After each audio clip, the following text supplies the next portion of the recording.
Hello dear students and my friends, আশা করি আপনারা প্রত্যেকে আমার কথা স্পষ্ট শুনতে পাচ্ছেন এবং ভিডিওটিও সঠিক দেখতে পাচ্ছেন। আজকে আমরা ন্যায় দর্শনের যে বাকি টপিকসগুলো রয়েছিল, অর্থাৎ উপমান, শব্দ, আত্মা এবং ঈশ্বর, এই টপিকগুলোর উপর আলোচনা করব। যদিও আজকে আমাদের ঈশ্বর টপিকটা আমরা আলোচনার মধ্যে রাখিনি, ঈশ্বরটা একটু বিস্তারিত আলোচনা আমাকে করতে হবে, এই জন্য আমি ঈশ্বর টপিকটা আমাদের আজকের আলোচনায় আমি রাখিনি। এই তিনটে টপিক আমরা আজকে আলোচনা করব, সঙ্গে আমরা কারণ বা কার্যকারণ তত্ত্ব যেটা, সেটা নিয়েও আলোচনা করে দেব।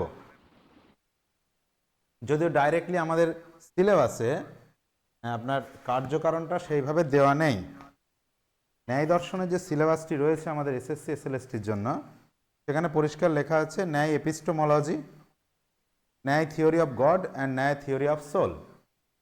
অর্থাৎ এপিস্টোমোলজি অর্থাৎ জ্ঞান তত্ত্ব, আত্মা এবং ঈশ্বর, এই তিনটে তত্ত্ব আমাদের সিলেবাসে আছে। আর আমরা প্রত্যেকেই জানি কার্যকারণ তত্ত্বটা অ্যাকচুয়ালি হচ্ছে মেটাফিজিক্স বা অধিবিদ্যার অন্তর্গত। তবুও আমরা এটাও জানি যে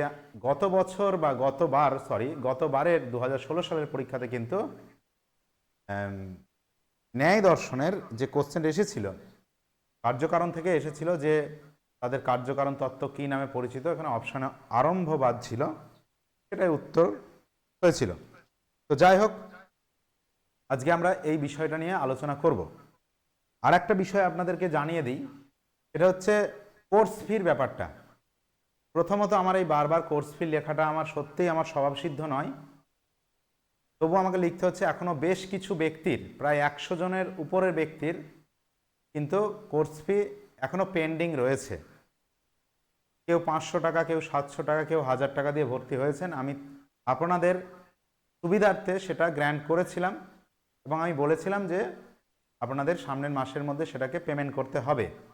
তো সেটা আপনারা জুন মাসে পেমেন্ট করেননি অনেকে।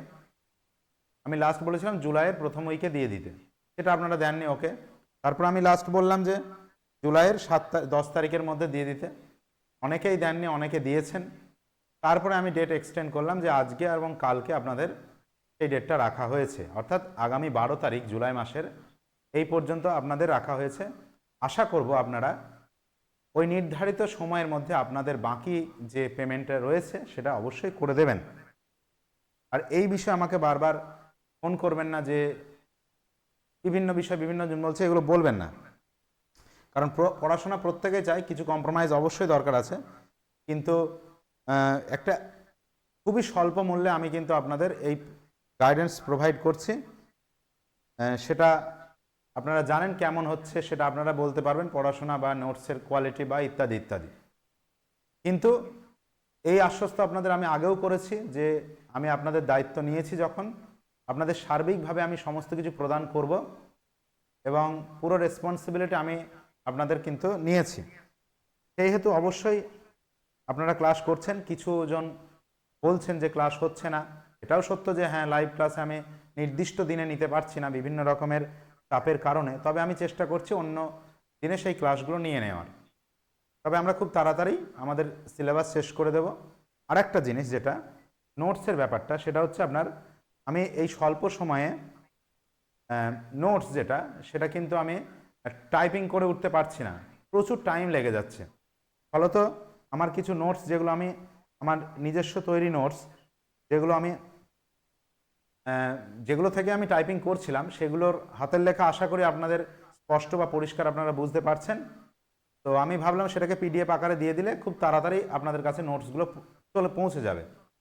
এই জন্য সেটা আমি প্রদান করেছি। যদি কারোর সমস্যা থাকে অবশ্যই আমাকে জানাবেন যে প্রবলেম হচ্ছে, ঠিক আছে? যদি কারোর সেরকম প্রবলেম হয়, কারণ এই স্বল্প সময়ের মধ্যে সব টাইপিং করে দিয়ে উঠতে আমি পারছি না বলে আমি এই রাস্তা অবলম্বন করলাম, যাতে আমি খুব তাড়াতাড়ি আপনাদের সমস্ত নোটসগুলো দিয়ে দিতে পারি। যাই হোক, এই ছিল মোটামুটি প্রাথমিক আলোচনা। আজকে আমরা আলোচনা করব ন্যায় দর্শনের যে বাকি পার্টটি আছে তার উপরে, ঈশ্বরটি আজকে আমি আলোচনা করব না। তো চলুন শুরু করা যাক। ন্যায় দর্শনের এর পূর্বে আমরা বেশ কিছু ভিডিও আপনাদের আপলোড করে দিয়েছি গ্রুপে, আশা করি আপনারা পেয়েছেন। প্রত্যক্ষের উপরে 4-5টা ভিডিও আমি দিয়েছি, সেগুলো আপনারা অবশ্যই দেখেছেন আশা করছি, এবং সেগুলো খুবই পুঙ্খানুপুঙ্খ ব্যাখ্যা করেছি। যদিও আমি সেটা পিএসসির ক্লাসের জন্য তৈরি করেছিলাম, বা পিএসসি ব্যাচ আমার চলছিল, তখন আমি সেটা রেডি করেছিলাম। আপনাদের দেখলাম যে এটা কাজে লেগে যাবে, তাই আপনাদের দিয়ে দিয়েছি। সেগুলো খুব এলাবোরেটলি ব্যাখ্যা হয়েছে। এছাড়াও গত দিন আমরা ন্যায় দর্শনের উপরে অনুমানের টপিকটার উপরে আমরা বিস্তারিত আলোচনা করেছি। প্রায় 2 ঘন্টার উপরে ক্লাস হয়েছে।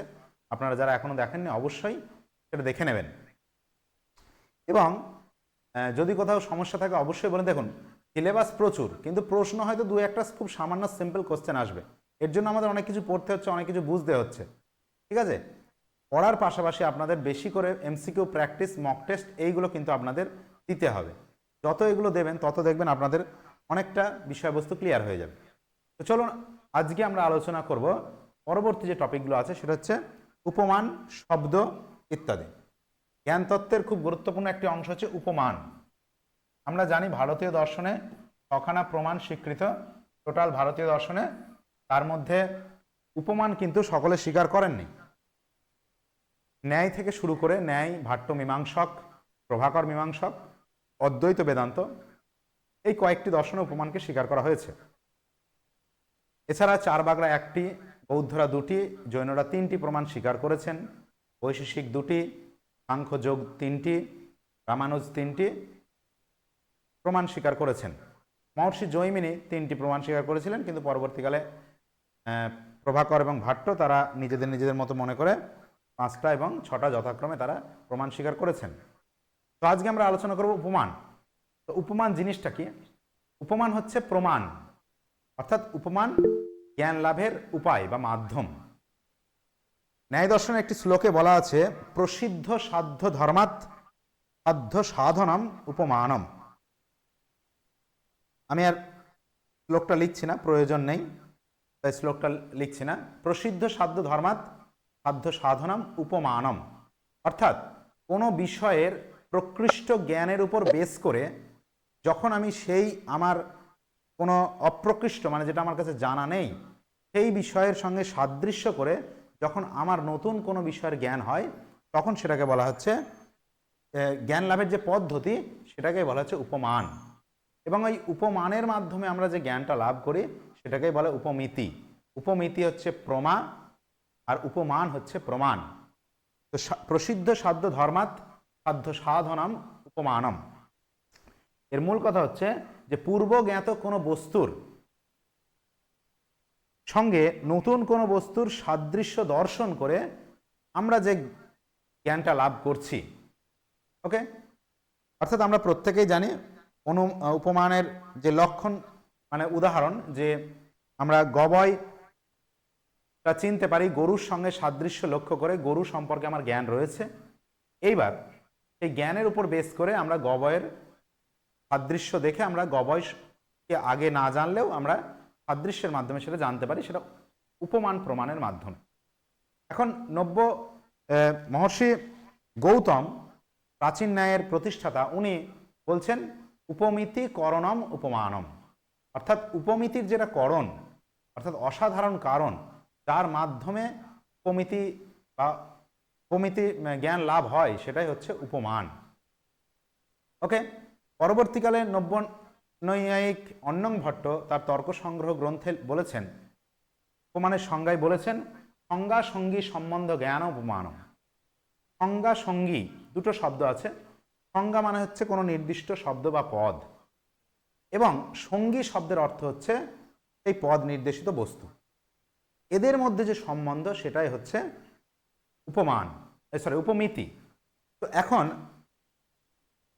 আমরা জানি গরুর যে বিভিন্ন বৈশিষ্ট্যগুলো, একটি প্রাণী আমরা গরু নামে চিনি, এই গরুর যে বৈশিষ্ট্যগুলো সেগুলো আমাদের জানা রয়েছে।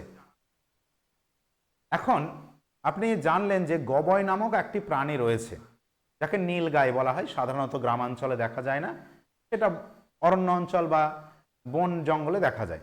তো এখন আপনি জানলেন গবয় নামক একটি প্রাণী রয়েছে এবং সেটি গরুর মতোই দেখতে। এবং একজন প্রাজ্ঞ ব্যক্তির কাছ থেকে আপনি সেটা জানলেন যে গব এবং গরুর মূল পার্থক্য হচ্ছে তাদের গলকম্বল, অর্থাৎ গরুর যে গলায় যে মাংসল যে পদার্থটি ঝোলে সেটিকে বলে গলকম্বল, যেটি গবয়ের নেই, কিন্তু তারা দেখতে প্রায় একই রকম। তো এই শব্দ, এই জ্ঞান শুনে, ঠিক আছে, এই জ্ঞান শুনে যখন আপনি কোনোভাবে বা কোনো পরিস্থিতিতে গরুর মতো একটি প্রাণী অন্য কোথাও দেখলেন এবং সেই প্রাণীটির সঙ্গে গরুর সাদৃশ্য করলেন এবং দেখলেন গরুর যে সমস্ত বৈশিষ্ট্য থাকার কথা ওই প্রাণীটি, ওই যে নতুন প্রাণীটি আপনি এখন দেখছেন সেই প্রাণীটিরও সেই বৈশিষ্ট্যই রয়েছে, তখন এবং এটিও আপনি দেখলেন যে গরুর গলকম্বল থাকে আর ওই নির্দিষ্ট প্রাণীটির গলকম্বল নেই, তখন আপনার হঠাৎ সেই বাক্য মনে পড়ে গেল, অতিদেশ বাক্য যেটাকে বলা হচ্ছে, যে ওই ব্যক্তির কাছ থেকে আমি জেনেছিলাম যে গরু এবং গবয় প্রায় একই রকমের দেখতে, কিন্তু পার্থক্য গলকম্বলের। তো এই যে বাক্যটি আপনার স্মরণে চলে এলো, তখনই আপনি চিনে নিলেন যে আচ্ছা এই ব্যক্তিটা, এই প্রাণীটা হচ্ছে গবয়, যার সঙ্গে গরুর কিন্তু সাদৃশ্য রয়েছে। ওকে, তো এই যে উপমান বা উপমিতি অ্যাকচুয়ালি জ্ঞান, এই উপমিতির ক্ষেত্রে মেনলি দুটো বিষয় কাজ করে, একটা হচ্ছে সাদৃশ্য জ্ঞান এবং একটা হচ্ছে অতিদেশ বাক্যার্থ স্মরণ। অর্থাৎ পূর্ব থেকে কোনো বিষয়ের আপনার জ্ঞান থাকবে, সেই জ্ঞানের উপর বেস করে আপনি নতুন একটি বিষয়ের সঙ্গে তার সাদৃশ্য করবেন, অর্থাৎ তাদের মধ্যে আপনার সাদৃশ্য করে আপনি একটি নতুন জ্ঞান অর্জন করবেন, যার পূর্বে আপনাকে অতিদেশ বাক্যার্থ স্মরণ করতে হবে, অর্থাৎ পূর্বে কোনো প্রাজ্ঞ ব্যক্তির কাছ থেকে আপনি যে জ্ঞানটা লাভ করেছিলেন সেই জ্ঞানটির স্মরণ করতে হবে। এই স্মরণটি যদি না হয় তাহলে কিন্তু আপনার উপমিতি হবে না। সেই জন্য এই উপমিতিকে প্রাচীন নৈয়ায়িকগণ কিন্তু এই অতিদেশ বাক্যার্থ স্মরণকে প্রাচীন নৈয়ায়িকগণ কিন্তু উপমিতির করণ বলেছেন।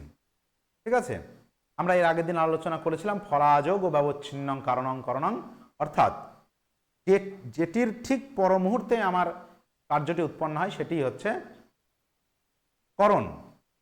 ওকে, তো এক্ষেত্রে তিনটে জিনিস থাকে। গরু থেকে আমি গবয়কে যখন চিনছি, গবয়, তখন এর মধ্যে মেনলি একটা হচ্ছে সাদৃশ্য জ্ঞান, মাঝখানে থাকে অতিদেশ বাক্যার্থ স্মরণ, অতিদেশ বাক্যার্থ স্মরণ, তারপরে হচ্ছে উপমিতি। ঠিক আছে, অর্থাৎ আপনি গরু এবং গবয়ের সঙ্গে প্রথমে সাদৃশ্য করলেন যে এটা প্রায় একই রকম দেখতে, তারপরে আপনার স্মরণে এলো সেই পূর্বজ্ঞাত ব্যক্তির কথা যে হ্যাঁ এই দুটোর মধ্যে মিল রয়েছে, এই ব্যাপার, তাহলে এই বস্তুটি বা এই প্রাণীটি নিশ্চয়ই এইটি হবে, গবয় হবে। তো এই রকম ক্ষেত্রে অতিদেশ বাক্যার্থ স্মরণটি খুবই গুরুত্বপূর্ণ। এই স্মরণটি যদি আপনার না আসে তাহলে উপমিতি হবে না। সুতরাং প্রাচীন নৈয়ায়িকগণ বলছেন উপমিতির ক্ষেত্রে এই যে অতিদেশ বাক্যার্থ স্মরণ, এটিই হচ্ছে করণ। কিন্তু আমরা জানি নব্যন্যায়ে একটি নতুন তত্ত্বর আবির্ভাব করা হয়েছিল ব্যাপার, যেটা আমি গত ক্লাসে ডিটেলে আলোচনা করেছি। আপনারা যদি এখনো ক্লাসটি না দেখে থাকেন অবশ্যই দেখবেন, হয়তো ক্লাসটি খুব লেন্দি হয়ে গিয়েছে, তবে অনেক কিছু আমি সেখানে আলোচনা করেছি। আর যদি এই বিষয়গুলো জানা থাকে তাহলে তো দেখার কোনো প্রয়োজন নেই। তো এইটিকে তারা বলছে ব্যাপার, যা কারণের দ্বারা জন্য এবং কারণের দ্বারা জন্য কার্যের জনক, তাই হলো ব্যাপার। আর এই সাদৃশ্য যে জ্ঞান, এই সাদৃশ্য জ্ঞানকে নব্য নৈয়ায়িকগণ বলছেন করণ। ঠিক আছে, তো এই বিষয়গুলো আমরা জানলাম। এইবার আমরা আলোচনা করব এই যে উপমান, যে প্রমাণ নৈয়ায়িকগণ স্বীকার করেছেন, এটা অন্যান্য দার্শনিক বিশেষ করে জৈন, বৌদ্ধ, বৈশেষিক এরা কিন্তু তা বলছে না, উপমানকে এরা কেউই স্বীকার করেননি। জৈনগণ বলছেন এই উপমিতিটা হচ্ছে অনুমানের অন্তর্গত, উপমিতিটা প্রত্যভিজ্ঞার অন্তর্গত। কারণ প্রত্যভিজ্ঞা কি আমরা পড়েছি, আমার আগের ক্লাসগুলোতে দেওয়া রয়েছে। প্রত্যভিজ্ঞা হচ্ছে কোনো ব্যক্তিকে আগে দেখেছিলেন, সেই ব্যক্তিকে আবার অন্য কোনো সময়ে আবার তাকে দেখলেন এবং পুনরায় তাকে আবার চিনে নিলেন, সেটাই হচ্ছে প্রত্যভিজ্ঞা।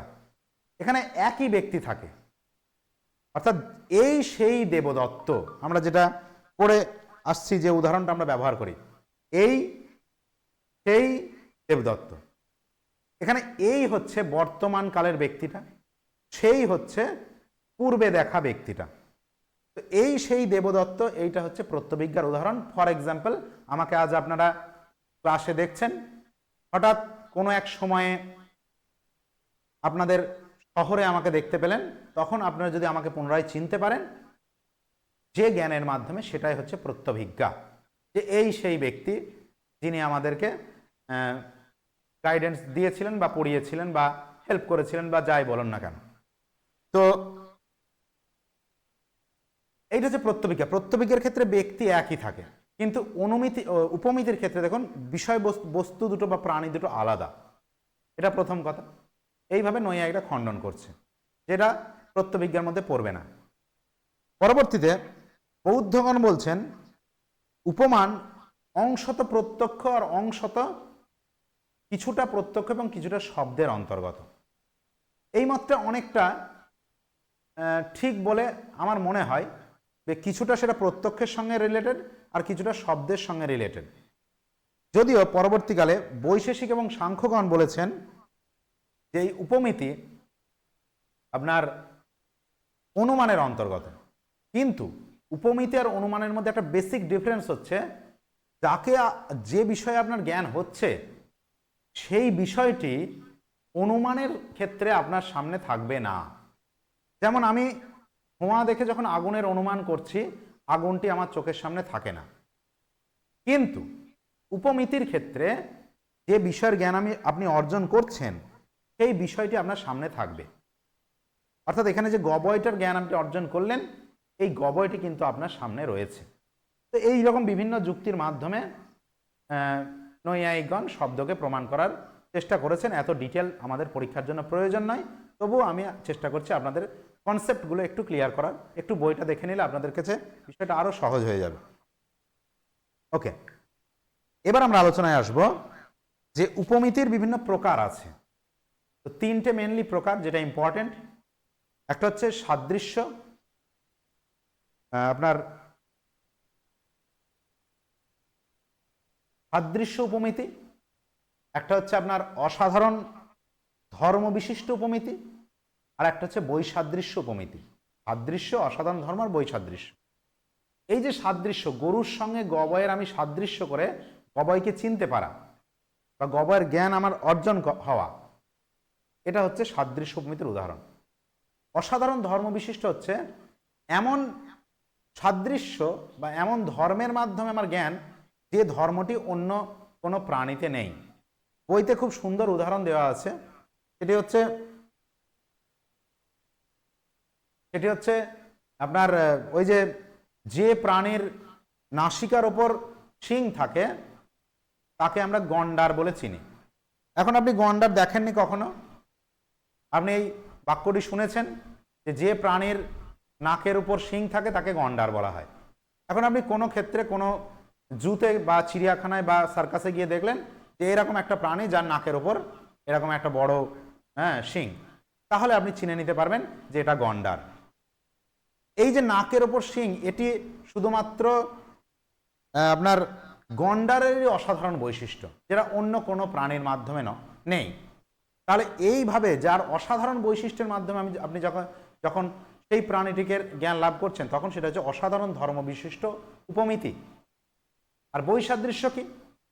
বৈসাদৃশ্য হচ্ছে বিভিন্ন প্রাণীর মধ্যে বেসিক কিছু জিনিস থাকে, বেসিক বিভিন্ন গবাদি পশুর মধ্যে, কিন্তু এমন একটি প্রাণী আছে যেটি অন্যান্য গবাদি পশুর সঙ্গে মেল খায় না।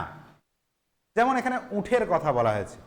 উট হচ্ছে এমন একটি প্রাণী যার মাজাতে কুঁজ আছে, যে কণ্টক ভক্ষণ করে, যাকে সাধারণত শুষ্ক অঞ্চলে বা মরুভূমি অঞ্চলে দেখা যায়, এই সমস্ত। তো এইগুলো সাধারণত অন্যান্য গবাদি প্রাণীর মধ্যে বা পশুর মধ্যে এগুলো কিন্তু থাকে না। তো এইটা হচ্ছে গবাদি পশুর সঙ্গে ওর বই ধর্ম বা বই সাদৃশ্য। এইভাবে যখন আপনার উপমিতি হবে তখন সেটাকে বলা হবে বই সাদৃশ্য বা বই ধর্ম উপমিতি। আশা করি আপনারা বুঝতে পেরেছেন। তো খুব সিম্পল, তিনখানা উপমিতি। তাহলে উপমিতি বিষয়টা আমরা এখানেই আলোচনা সমাপ্ত করছি। উপমিতির ক্ষেত্রে আপনারা মনে রাখবেন দুখানা মুখ্য শর্ত থাকে। একটা বলেছিলাম সাদৃশ্য জ্ঞান, এবং একটা হচ্ছে অতিদেশ বাক্যার্থ স্মরণ। সাদৃশ্য জ্ঞান হচ্ছে নব্য মতে করণ, আর অতিদেশ বাক্যার্থ স্মরণ হচ্ছে প্রাচীন মতে করণ। ওকে, এবার আমরা আসবো শব্দ। শব্দ যেটি আরো একটি প্রমাণ। শব্দ প্রমাণ ন্যায় দর্শনে একটা গুরুত্বপূর্ণ প্রমাণ রূপে স্বীকৃত। তো সেখানে বলা হচ্ছে শব্দ এর প্রমাণের লক্ষণে বলা হচ্ছে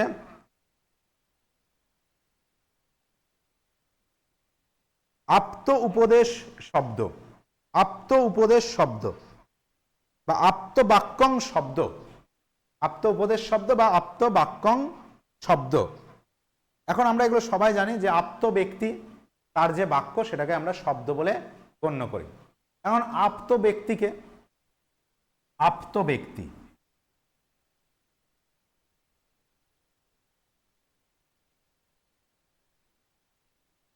আপ্ত ব্যক্তি, আপ্ত ব্যক্তির চারখানা বৈশিষ্ট্য রয়েছে।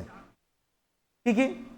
এখানে বলা হচ্ছে যিনি ভ্রম, প্রমাদ, বিপ্রলিপ্সা এবং করোনা পাটব এই ধর্মগুলো যার মধ্যে থাকবে না, তিনি হচ্ছে আপ্ত ব্যক্তি। তাহলে এখানে একটা গুরুত্বপূর্ণ প্রশ্ন হতে পারে যে আপ্ত ব্যক্তির নিম্নলিখিত কোনটি আপ্ত ব্যক্তির বৈশিষ্ট্য বা বৈশিষ্ট্য নয়?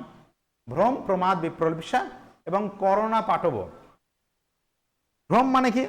আপনারা সবাই জানেন যে একটি বস্তুকে অন্য বস্তুরূপে জানাটাই হচ্ছে ভ্রম, অর্থাৎ কোনো একটি বস্তুকে দড়িকে সাপ বলে মনে করাটাই হচ্ছে ভ্রম। প্রমাদ মানে, প্রমাদ মানে হচ্ছে অসাবধানতা। বিপ্রলিপ্সা, বিপ্রলিপ্সা হচ্ছে বঞ্চনা করার ইচ্ছা, কাউকে ঠকানো। ওকে, এবং করোনা পাটব এটা হচ্ছে আপনার ইন্দ্রিয়ের ত্রুটি। তো এই যে চারটে বৈশিষ্ট্য যার মধ্যে নেই, এই বাই দোষ যার মধ্যে নেই, তিনিই হচ্ছেন আপ্ত ব্যক্তি বা যথার্থ ব্যক্তি। তো এই আপ্ত ব্যক্তির যে বাক্য সেটাকেই বলা হয় শব্দ। ওকে, এইবার অন্নং ভট্ট পদ নিয়ে আলোচনা করেছেন। পদ, শব্দের ক্ষেত্রে পদটা ভেরি ইম্পর্টেন্ট। তিনি বলছেন বাক্যং পদ সমূহ। বাক্যং পদ সমূহ, আমরা ছোট থেকেই পড়ে আসছি একটি বাক্য তৈরি করতে গেলে বিভিন্ন পদের সমষ্টি প্রয়োজন। একটি পদ দিয়েও বাক্য তৈরি হয় বটে, কিন্তু সাধারণত বাক্যং পদ সমষ্টি বা পদ সমূহ, বিভিন্ন পদ পাশাপাশি বসে যখন একটি অর্থপূর্ণ মনের ভাব প্রকাশ করে তখনই তাকে সেন্টেন্স বা বাক্য বলে, আমরা ছোট থেকে জেনে আসছি। ঠিক একই রকম ভাবে বলা হচ্ছে বাক্যং পদ সমূহ, অর্থাৎ প্রত্যেকটি পদের মধ্যে যখন একটি পরস্পর সম্বন্ধ যুক্ত হবে তখনই সেটা বাক্য তৈরি হবে। ওকে,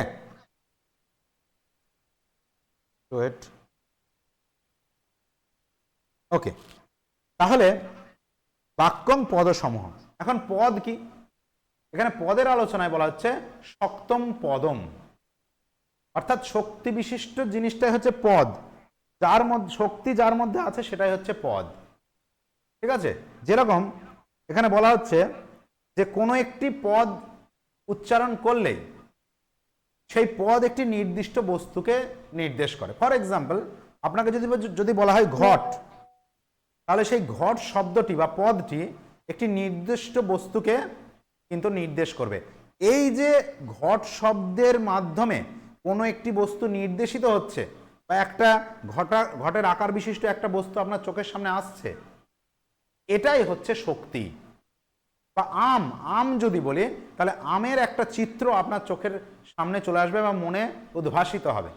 তো এই যে কোনো একটি পদের নাম শুনে তাকে মনে করা বা তার সঙ্গে সম্বন্ধ যুক্ত হওয়া, সেটাই হচ্ছে শক্তি। তাহলে যার মধ্যে শক্তি আছে সেটাই হচ্ছে পদ।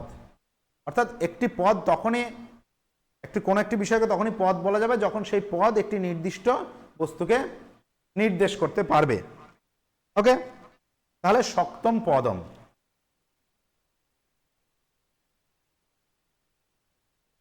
এইবার এই পদের সঙ্গে আরেকটা জিনিস আছে যেটা অর্থের সম্বন্ধ।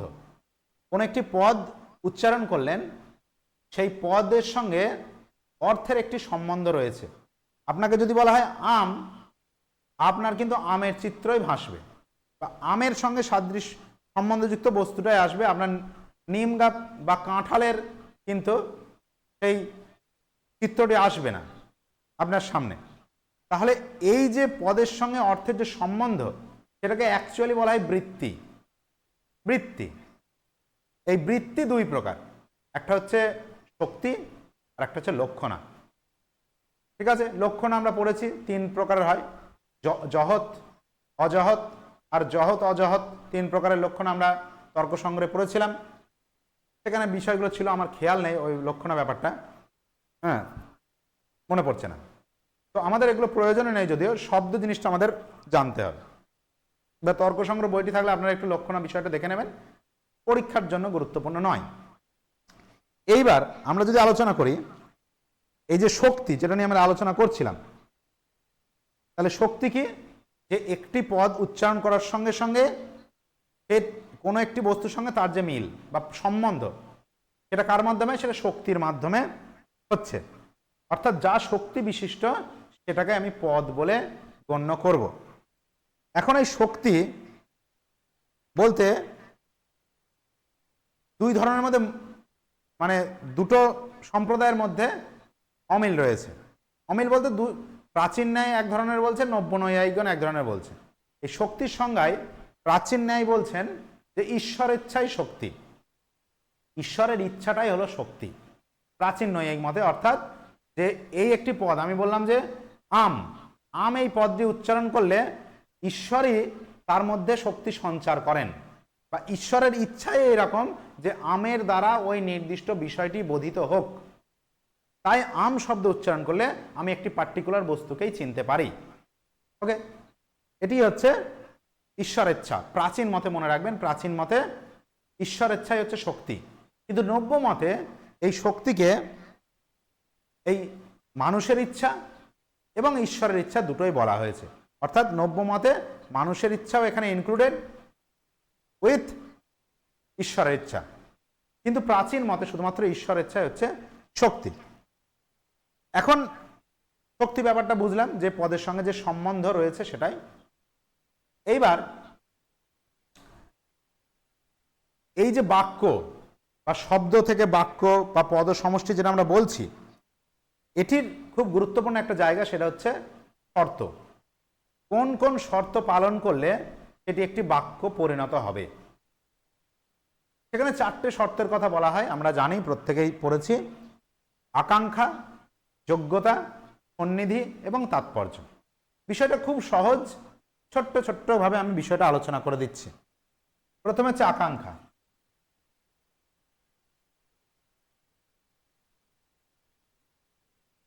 আকাঙ্ক্ষা, আকাঙ্ক্ষা জিনিসটা কি? আকাঙ্ক্ষা জিনিসটা হচ্ছে যে পদগুলো বসবে কোনো একটি বাক্যে, আমরা জানি কতগুলো, একটু আগেই বললাম কতগুলো পদের সঙ্গে পারস্পরিক সম্বন্ধ। তো পদগুলো যখন বসবে, একটি বাক্য তৈরি হবে, তখন তাদের মধ্যে পরস্পরের মধ্যে একটা সম্বন্ধ থাকবে, সেটাই হচ্ছে আকাঙ্ক্ষা। ঠিক আছে, যেরকম খুব সুন্দর উদাহরণ দিয়ে এখানে বোঝানো হয়েছে সমরেন্দ্রবাবুর বইতে, আপনারা দেখতে পাবেন যে আকাঙ্ক্ষাতে বলা হচ্ছে বাক্যস্থিত পদসমূহের পরস্পরের মধ্যে সম্বন্ধ যুক্ত হতে হবে। অর্থাৎ আমি বলতে পারি আমি ভাত খেয়ে স্কুলে যাব, ঠিক আছে, এটি একটি বাক্য গঠিত হলো। তো বাক্য গঠনের জন্য যে চারটে শর্তের মধ্যে প্রথম হচ্ছে আকাঙ্ক্ষা, যে আমি ভাত খেয়ে স্কুলে যাব, এখানে প্রত্যেকটি শব্দ পরস্পরের সঙ্গে সম্বন্ধযুক্ত। কিন্তু আমি যদি সেটা না বলে, আমি যদি শুধু বলি আমি, ভাত, স্কুল, এইভাবে যদি বলি, তাহলে কিন্তু তাদের মধ্যে সম্পর্ক তৈরি হবে না। শুনতে পাচ্ছেন সবাই? হ্যালো, কাইন্ডলি একটু রেসপন্স করবেন। হ্যালো, শোনা যাচ্ছে? হ্যালো হ্যালো, শুনতে পাচ্ছেন? শুনতে পাচ্ছেন? হ্যালো,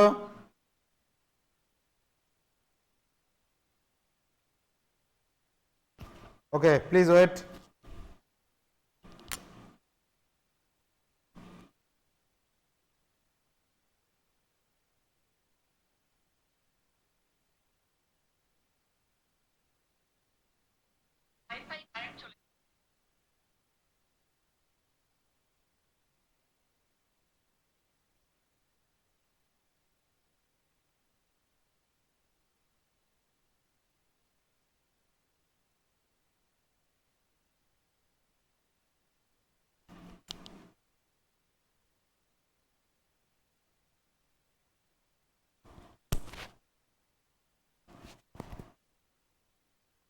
হ্যাঁ, যেটা আমি আলোচনা করছিলাম সেটা হচ্ছে আকাঙ্ক্ষা। আকাঙ্ক্ষাটা কি?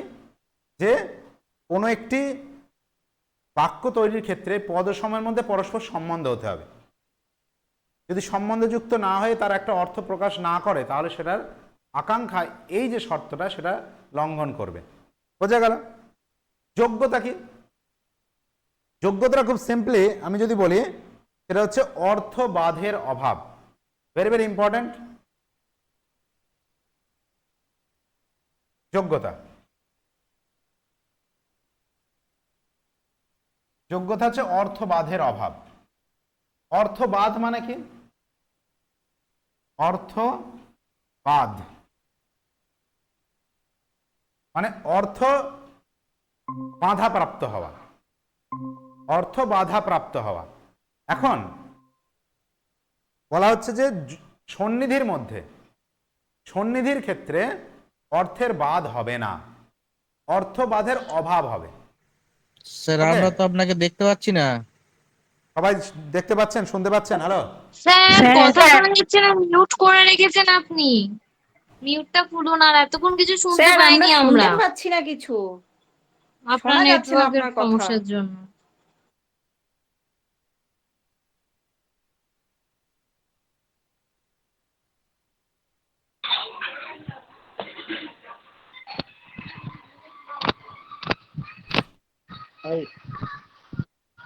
এবার সকলে স্যার শুনতে ছবি পাচ্ছেন? দেখা গেল আপনারটা মিউট তার আছে মনে হয় বোধহয়। কিছু বুঝতে পারতেছে স্যার না। চারটি শর্ত থেকে আর কিছুই শুনতে পারি না। আকাঙ্ক্ষাটা পর্যন্ত আপনি পড়িয়েছিলেন, তারপর থেকে আর আমরা শুনতেও পাইনি, দেখতেও পাইনি। এবার সবকিছু আর শুনতে আপনার পাচ্ছেন? কথা শোনাও যাচ্ছে না, জাস্ট ছবি শুনতে দেখা পাচ্ছেন? যাচ্ছে। হ্যালো, হ্যাঁ স্যার। হ্যাঁ আপনারা একটু চুপ করুন। হ্যাঁ স্যার স্যার, মিউট করে শোনা রেখেছেন যাচ্ছে না, আপনি। কোনো শোনা যাচ্ছে না। স্যার মিউট করে রেখেছেন। মিউট করা আছে?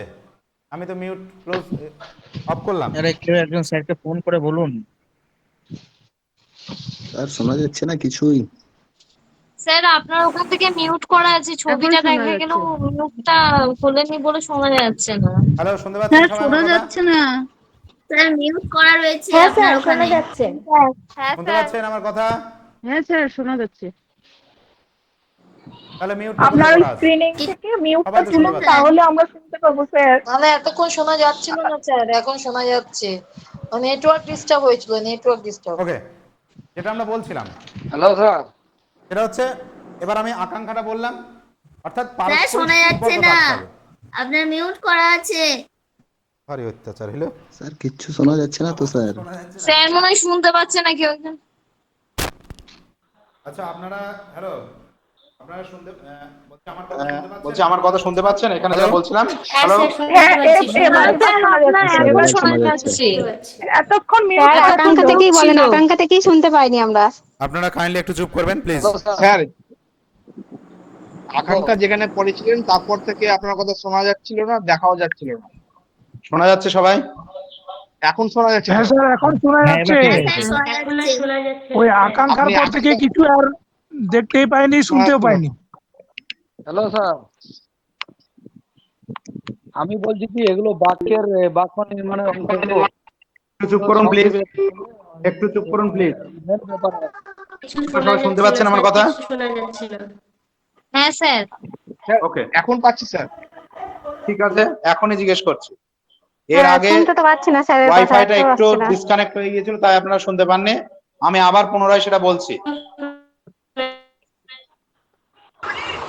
স্যার দেখতে পাচ্ছি না তো। দেখা যাচ্ছে স্যার, তার নিজের দেখা যাচ্ছে? নেটওয়ার্কের প্রবলেম। হ্যাঁ স্যার। আমি দেখতে পাচ্ছি না স্যার।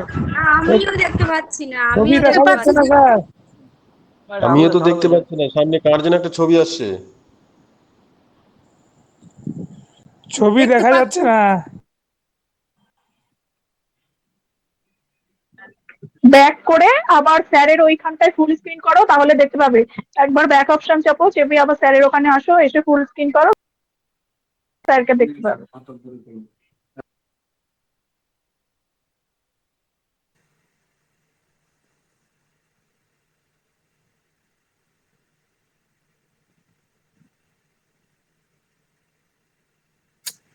পিছনটা নাই ফালতু হয়েছে।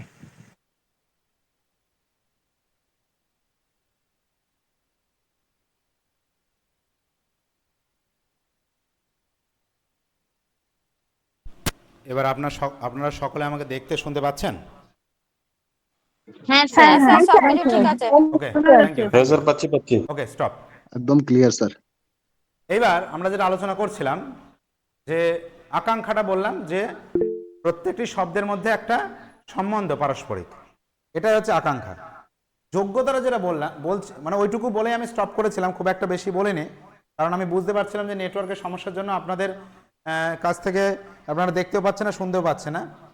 তো এই যোগ্যতাটা জাস্ট লিখেছি, আলোচনা করতে যাচ্ছিলাম, আমি প্রথম থেকে আবার বলছি। যোগ্যতাটা হচ্ছে বাক্যের দ্বিতীয় শর্ত। একটি বাক্যের 4টে শর্ত পূরণ করতে হবে। যোগ্যতা হচ্ছে অর্থবাধের অভাব, অর্থাৎ কোনো একটি বাক্য আপনি উচ্চারণ করলেন, তার যদি অর্থের বাধ ঘটে, অর্থাৎ প্রকৃত অর্থ যদি তার মাধ্যমে প্রকাশ না পায়, অর্থের বাধ ঘটে, তাহলে সেটাকে হবে না। কি করতে হবে? অর্থবাধের অভাব থাকতে হবে, অর্থাৎ অর্থবাদ হবে না, প্রকৃত অর্থ যেন প্রকাশ পায়।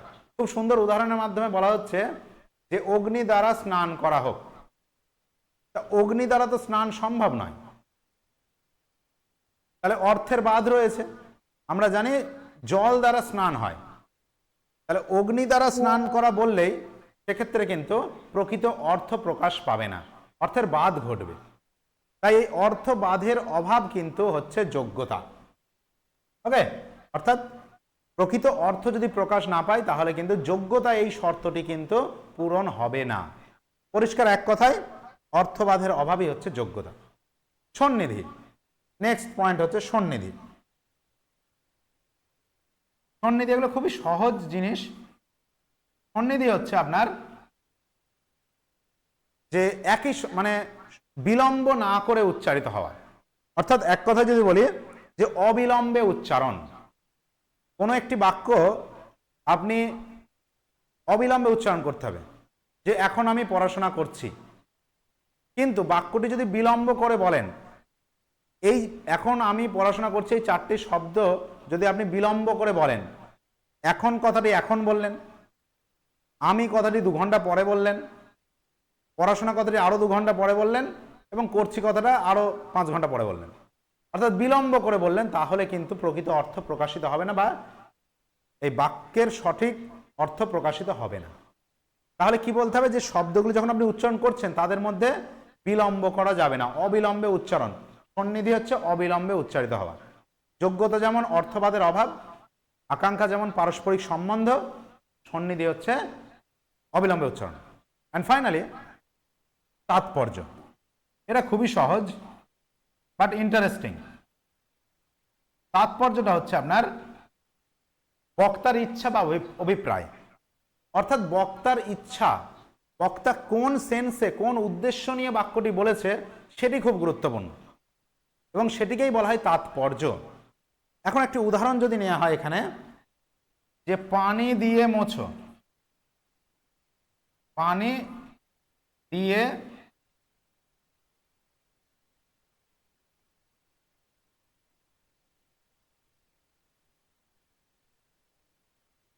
মোছো, ময়কার ছয়কা দিয়ে পানি দিয়ে মোছো।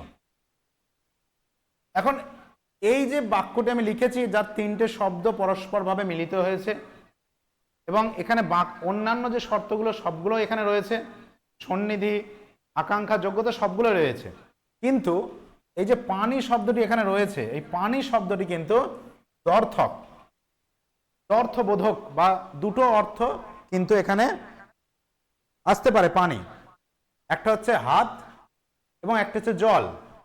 পানি মানে হাত, আমরা জানি বিনা পানি যার, সরস্বতীকে বলা হয় কারণ তার হাতে পানি বিনা থাকে। তো পানি মানে হাত আর পানি মানে জল। এখন এখানে দুটো দিয়েই করা যায়, হাত দিয়েও মোছা যায়, ফর এক্সাম্পল আমি এটা হাত দিয়ে মুছলাম, ওকে, আবার পানি মানে জল দিয়েও মোছা যায়। তো এখানে বক্তা কোন উদ্দেশ্যে বলেছে, কোন অভিপ্রায়ে বলেছে, এটা কিন্তু ইম্পর্টেন্ট। সুতরাং তাৎপর্য হচ্ছে বক্তার অভিপ্রায় বা ইচ্ছা। তাহলে আশা করি আপনারা এই পয়েন্টগুলো বুঝতে পেরেছেন। এই ছিল মোটামুটি। এইবার আমরা আসবো বাক্যের শ্রেণী বিভাগ। বাক্যকে বিষয়ভেদ স্যার, এবং একটা বক্তাভেদে কথা দুভাগে ছিল। ভাগ করা যায়। হ্যাঁ, একটু ওই বৃত্তি দুই প্রকার বললেন, লক্ষণা আর একটা কি? লক্ষণা। বৃত্তি দুই প্রকার বললেন তো, লক্ষণা আর একটা কি বললেন? শক্তি আর লক্ষণা। লক্ষণা আর শক্তি বৃত্তি, আর লক্ষণা। বৃত্তিকে দুটো ভাগে ভাগ করা যায়। শক্তি। আচ্ছা ঠিক আছে, থ্যাংক ইউ। লক্ষণা জিনিসটা আমি দীর্ঘদিন আগে দেখেছিলাম, জহত অজহত এবং জহত অজহত বলে লক্ষণা আছে। এই মঞ্চা প্রসন্তি, হ্যাঁ এরকম কিছু ছিল, আমরা পড়েছিলাম, এই মুহূর্তে খেয়াল পড়ছে না। বা সেই আপনারা পড়েছিলাম যে আপনার ওই ওই যে স্যার, লক্ষণা তিন প্রকার। নদীর নদীর উপর ঘোষের বাড়ি, হ্যাঁ এরকম পড়েছিলাম। সেই বিষয়গুলো একটু দেখে নেবেন, আমাদের পরীক্ষাতে নেই, তবে আপনার যদি ইচ্ছা হয় দেখতে পারেন। জহত অজহত আর জহত অজহত। Hello sir. ছত্রিন গচ্ছন্তি এগুলো ছিল। তো যাই হোক, সেটা আমি যদি কখনো সময় পাই আলোচনা করব। হ্যাঁ বলুন, কেউ কিছু বলছেন? আমি বলছি কি, উদাহরণ দেবেন? হ্যাঁ, আকাঙ্ক্ষার একটা উদাহরণ দেবেন? আকাঙ্ক্ষা, আকাঙ্ক্ষা বললাম ওই যে পরস্পর পরপর উচ্চারিত হতে হবে, মানে পরস্পর সম্বন্ধ থাকতে হবে। যে আমি ভাত খেয়ে স্কুলে যাই, আমি একটা ছোট্ট উদাহরণ দিচ্ছি।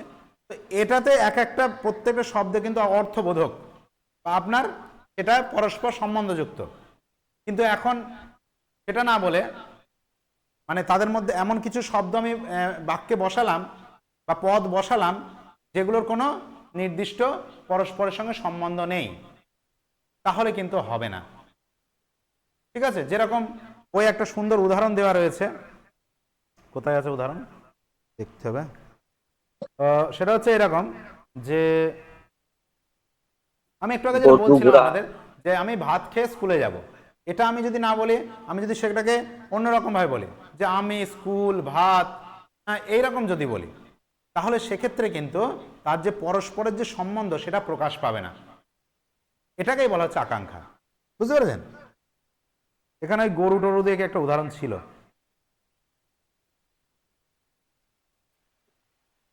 অর্থাৎ কতগুলো শব্দ ব্যবহার করলে হবে না, তাদের মধ্যে পারস্পরিক সম্বন্ধ থাকতে হবে। যেমন আমি কতগুলো শব্দ বলে দিলাম, গরু, হাতি, ভেড়া, গরু, ছাগল, এগুলো বললে কিন্তু সেগুলো বাক্য হবে না, কারণ এদের মধ্যে কোনো সম্বন্ধ নেই। ওকে, যেটাকে আকাঙ্ক্ষা বলা হচ্ছে, অর্থাৎ পরস্পর সম্বন্ধযুক্ত বিষয়টা, ওটাই হচ্ছে আপনার আকাঙ্ক্ষা। ওকে, নেক্সট চলুন, এইবার আমরা আলোচনা করব বাক্যের লক্ষণটা। আমি বলবো তো, কেউ কিছু বলছেন বলুন। লক্ষণটা আমানুল, লক্ষণটা বলবো। হ্যাঁ, লক্ষণটা বলবো একটু। হ্যাঁ বলুন, লক্ষণা বলুন। হ্যাঁ, লক্ষণাটা মূলত তিন প্রকারের, একটা জহত, অজহত আর জহত অজহত লক্ষণা। জহত লক্ষণার ক্ষেত্রে মুখ্য অর্থটিকে সম্পূর্ণরূপে বর্জন করা হয়। যেমন গঙ্গায় ঘোষ বসতি স্থাপন করে যেটা। আর অজহত লক্ষণার ক্ষেত্রে মুখ্য অর্থকে অক্ষুণ্ণ রেখে বাড়তি অর্থ কল্পনা করা হয়, যেমন ছত্রিন্ন গচ্ছন্তি। আর জহত অজহত লক্ষণের ক্ষেত্রে মুখ্য অর্থের কিছু অংশ গৃহীত হয়, কিছু অংশ বর্জিত হয়, যেমন তত্ত্বমসি বাক্য। এটা বেশি গেল লক্ষণার ভাগটা। ঠিক আছে, যে লক্ষণা একটি পদের বাচ্যার্থ বা বাক্যার্থ সম্পূর্ণ পরিত্যক্ত হয়, বাক্যের অর্থবোধে ওই পদের বাচ্যার্থের অন্যয় হয় না, তাই হচ্ছে জহদ লক্ষণা। অর্থাৎ লক্ষণা যদিও নেই আমাদের, তাও বলছি যে লক্ষণা একটি পদের বাচ্যার্থ বা বাক্যার্থ সম্পূর্ণ পরিত্যক্ত হয়, পুরোটাই এখানে বাদ দিয়ে দেওয়া হয়। মঞ্চা ক্রসন্তি, মঞ্চার উপরে অনেক মানুষ হয়তো গান করছেন বা হরিনাম করছেন, তো সেটা দেখে আমরা বলছি মঞ্চ ক্রসন্তি, মঞ্চ চিৎকার করছে। তো এই যে মঞ্চ চিৎকার করছে, এটার পুরোটাই কিন্তু পরিত্যাগ করে অন্য একটি অর্থ গ্রহণ করা হচ্ছে। আর অজহতে কিন্তু পুরোটা হয় না, অল্প কিছুটা অংশ আপনার পরিত্যক্ত হয়, সম্পূর্ণ পরিত্যক্ত হয় না।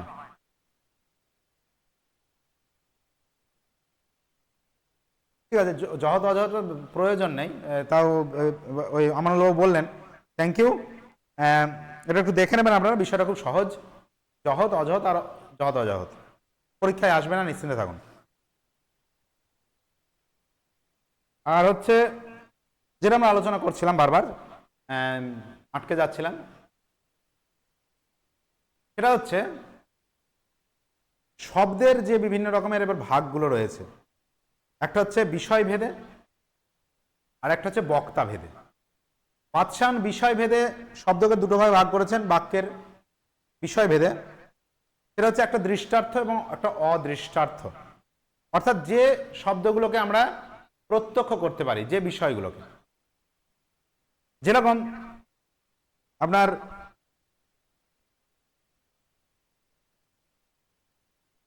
যে কোনো বিষয় যেগুলো আমরা প্রত্যক্ষ করি। ফর এক্সাম্পল, আপনার এখানে উদাহরণ দেওয়া আছে, উদাহরণগুলো দেখে নেবেন, অসুবিধা নেই। যেমন অভিজ্ঞ কৃষকের চাষ সম্পর্কে কোনো বাক্য, ঠিক আছে, অভিজ্ঞ ব্যক্তির কোনো শিক্ষকের বাক্য, বা বলছে বিচারালয়ে সাক্ষীর যে বাক্য, সত্যভাষী সাক্ষীর বাক্য, এগুলো হচ্ছে দৃষ্টার্থ। আর অদৃষ্টার্থ কোনগুলো? যেগুলো অপ্রত্যক্ষ গোচর, যেগুলো আমরা দেখতে পাই না, যেমন আত্মা, ঈশ্বর, পুনর্জন্ম, পরলোক, ঠিক আছে, এই বিষয় সংক্রান্ত যে বাক্য, সেগুলোকে বলা হচ্ছে অদৃষ্টার্থ। দৃষ্ট আর অদৃষ্ট, দেখা এবং অদেখা, পরিষ্কার, এখানে কোনো ডাউট নেই। আর বক্তা ভেদে দুই প্রকার। একটা কে বলছে, প্রথমটা বলো বিষয় ভেদে, মানে বাক্যের বিষয় কি। একটা বাক্যের বিষয় হচ্ছে দৃষ্ট বিষয়, আর একটা অদৃষ্ট বিষয়। ঈশ্বর অদৃষ্ট, মানে অপ্রত্যক্ষ গোচর। কিন্তু যে চাষি ব্যক্তি বলছে, চাষি ব্যক্তিকে তো তার বক্তব্য আমরা শুনতে পাচ্ছি বা দেখতে পাচ্ছি। আর বক্তা ভেদে দুই প্রকারের, একটা হচ্ছে লৌকিক সাধারণ মানুষের বক্তব্য, আর একটা হচ্ছে বৈদিক, অর্থাৎ বেদে যে সমস্ত বিষয়গুলোর বক্তব্য রয়েছে, সেটা হচ্ছে বৈদিক।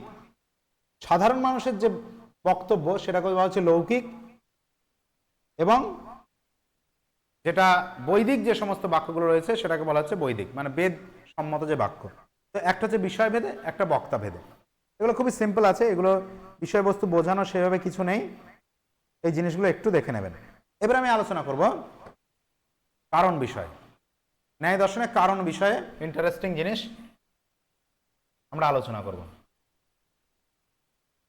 কারণ, কারণ কি আমরা সবাই জানি, যা কার্যের পূর্বে থাকে তাই কারণ। ওকে, তো নৈয়ায়িকরা বলছেন কার্য হবে পূর্ববর্তী। প্রথম পয়েন্ট কি? পূর্ববর্তী।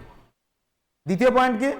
নিয়ত পূর্ববর্তী, অর্থাৎ সেটা সর্বদাই তার কার্যের পূর্বে থাকবে।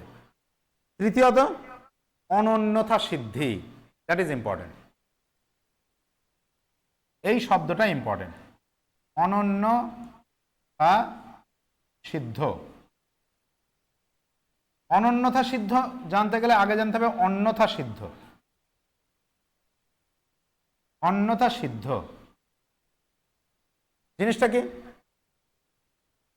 অনন্যথা সিদ্ধ হচ্ছে,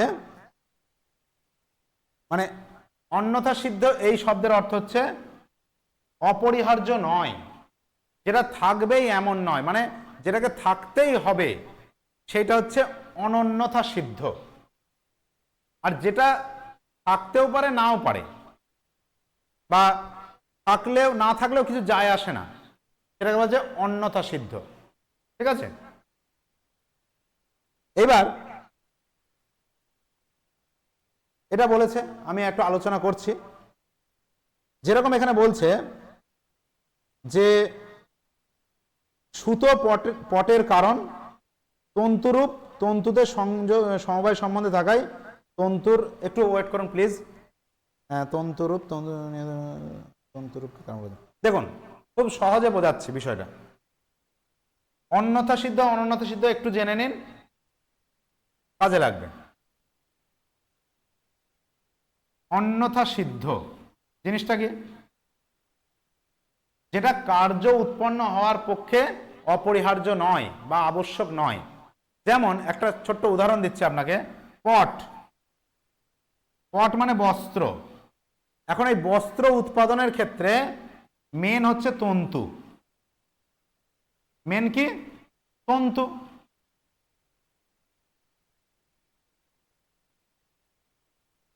তন্তু। এখন এই তন্তু মানেই তার একটা রূপ থাকবে, যেটাকে বলা হচ্ছে তন্তু রূপ। তন্তু রূপ মানে তন্তুর একটা কালার।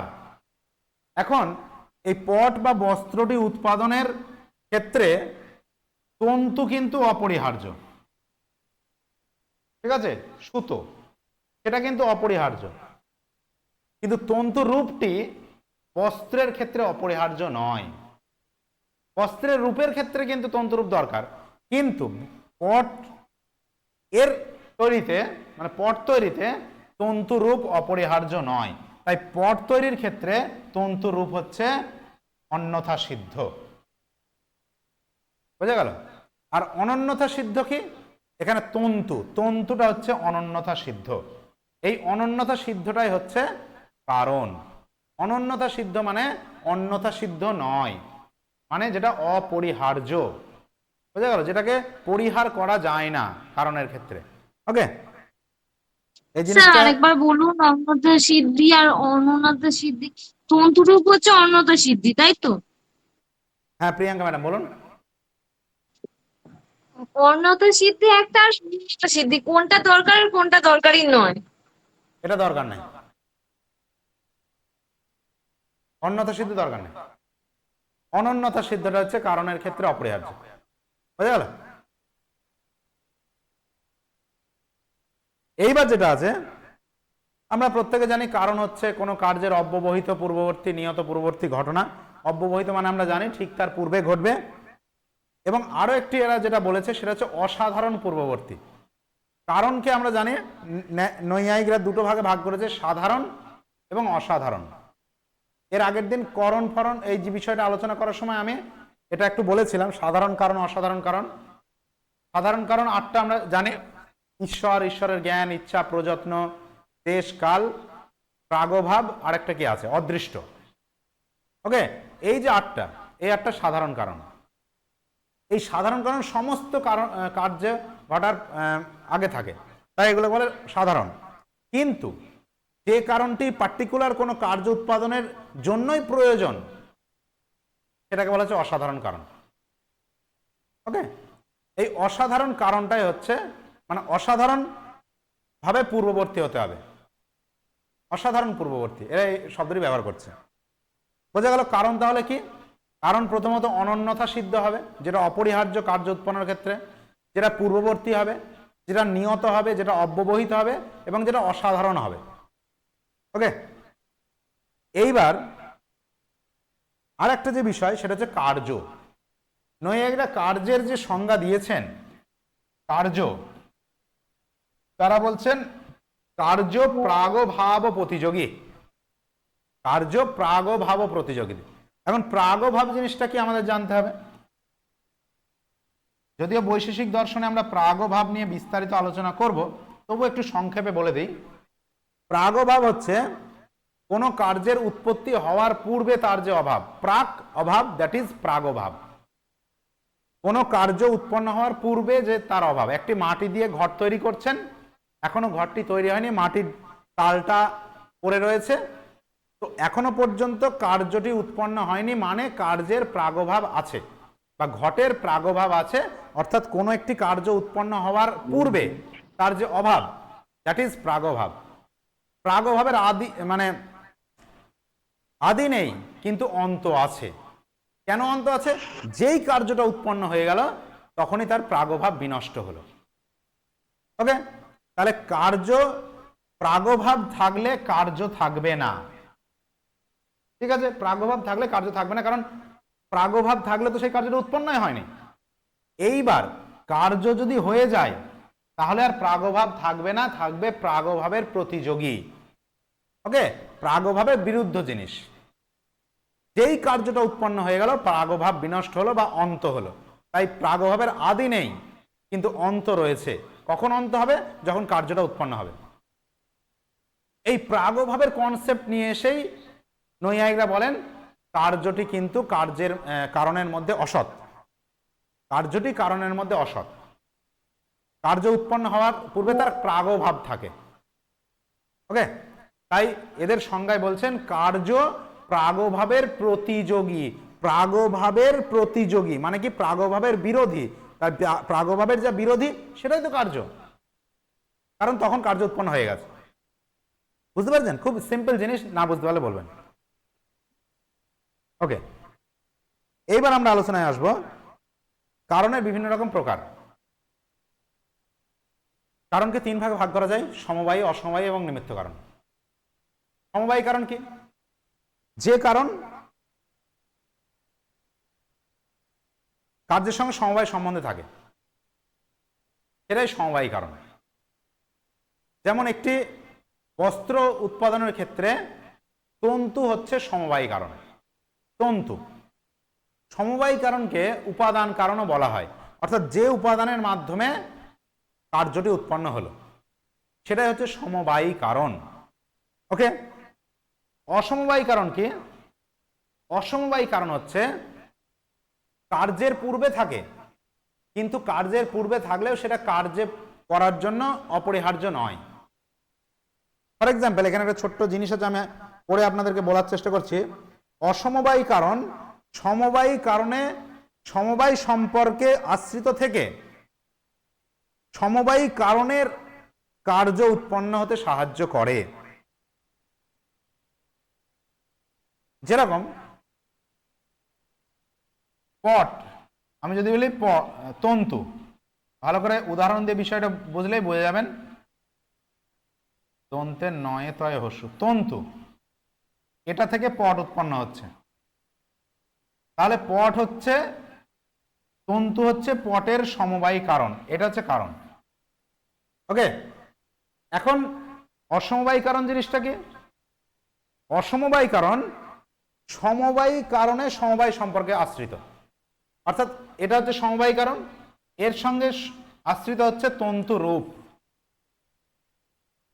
তন্তু রূপ, তন্তু রূপ হচ্ছে তন্তুর সঙ্গে সমবায় সম্বন্ধে আবদ্ধ। তাহলে যে অসমবায়ী কারণ সমবায়ী কারণের সঙ্গে সমবায় সম্বন্ধে থেকে সমবায়ী কারণের কার্যকে উৎপন্ন হতে সাহায্য করে। তাহলে এই সমবায়ী কারণের যে কার্য সেটা উৎপন্ন হতে সাহায্য করে অ্যাকচুয়ালি এই তন্তু রূপটা, এই যে পট রূপ, পট রূপ এটার অসমবায়ী কারণ। ওকে,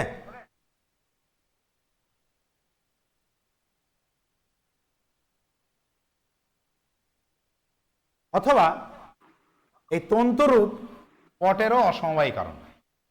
কি বলছে? অসমবায়ী কারণ সমবায়ী কারণের সঙ্গে সম্বন্ধযুক্ত হয়ে সমবায়ী কারণের কার্যকে উৎপন্ন করে।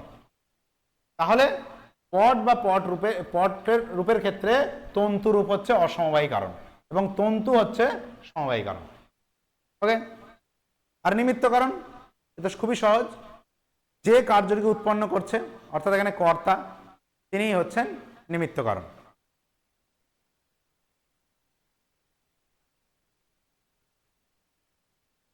ওকে, বোঝা গেল? তাহলে নিমিত্ত কারণ হচ্ছে যিনি কর্তা, যিনি কার্যটি উৎপন্ন করছেন। এবং এই নিমিত্ত কারণকে যেহেতু স্যার অসমবায়ী কারণটা একবার বুঝিয়ে দিলে ভালো হতো। রাসবিহারী বাবু বলুন। স্যার অসমবায়ী কারণটা একটু আরেকটু বুঝিয়ে দিলে ভালো হতো। অসমবায়ী কারণ আমি একটা হ্যাঁ, জিনিস মানে ছোট্ট করে পড়ছি। হ্যালো স্যার, কিছু শুনতে পাচ্ছি না, এটা কি আমার একার প্রবলেম হচ্ছে? বলো রেহানা, অসমবায়ী কি বলছো? কারণটা যেমন স্যার শুনতে পাচ্ছেন? তন্তুরূপ বললেন, হ্যাঁ বলো। তাহলে যদি স্যার তন্তু আমরা এবং মানে পট একটু রূপটা বলে কিছুই তাহলে শুনতে কি পাচ্ছি হবে? না, এটা কি আমার একার ওটাও ফোনে কি হচ্ছে অসমবায়ী নাকি কারণ বুঝতে হবে? পারছি না, আমি কি আবার লিভ করব? আমরা কিন্তু শুনতে পাচ্ছি, স্যার কোনো এটা আমারও অসুবিধা প্রশ্ন, হচ্ছে না। পট রূপটা তাহলে কি? পট রূপ তাহলে আমরা রেহানা শুনতে পাচ্ছি। প্রবলেম হতে পারে, একটু লিভ করে আবার জয়েন করো। হ্যাঁ বলুন। বলছি স্যার পট রূপটা কি? কোনটা? পট রূপ, পট রূপ আপনি যেটা লিখেছেন, পট প্লাস পট রূপ, হ্যাঁ পট রূপটা কি কারণ?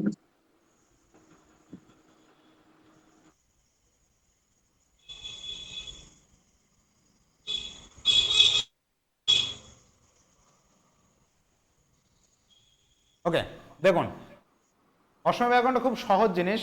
সমবায়ী কারণটা আশা করি বুঝতে পেরেছেন। কোনো একটি দ্রব্য উৎপাদনের ক্ষেত্রে যার দ্বারা উৎপন্ন হচ্ছে সেটি হচ্ছে তার সমবায়ী কারণ, এর সঙ্গে সমবায় সম্বন্ধে আছে।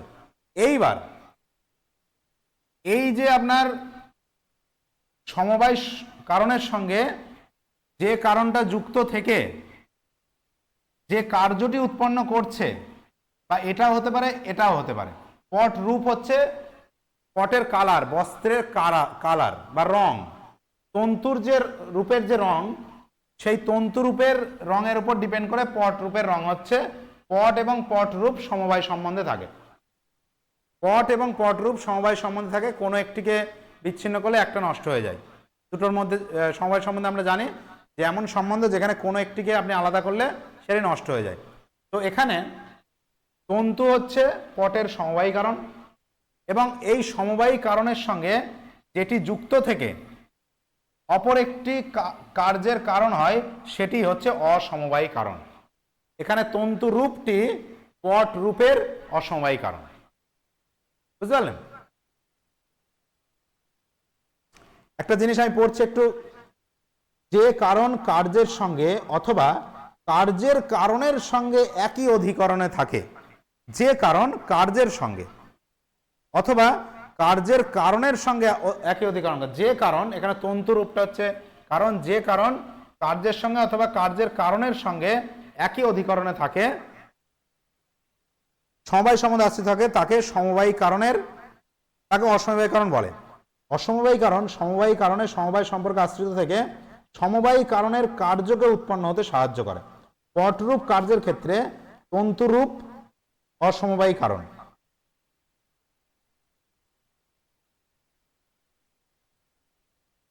যদি এখনো বুঝতে অসুবিধা আমি আবার বলছি, বিষয়টা একটু হয়তো বুঝতে সমস্যা হতে পারে, আবার খুব সহজ করে বলে দিচ্ছি। যেমন তন্তু, তন্তু থেকে পট উৎপন্ন হচ্ছে, তাহলে এরা সমবায় সম্বন্ধে আছে, সমবায়ী কারণ। তন্তু হচ্ছে সমবায়ী কারণ, পট হচ্ছে কার্য। এখন এই সমবায়ী কারণের সঙ্গে যেটা যুক্ত আছে, তন্তুর সঙ্গে যুক্ত আছে তন্তু রূপ। এই তন্তু রূপ, এই তন্তু রূপটি এই পট রূপের ক্ষেত্রে, পট রূপ,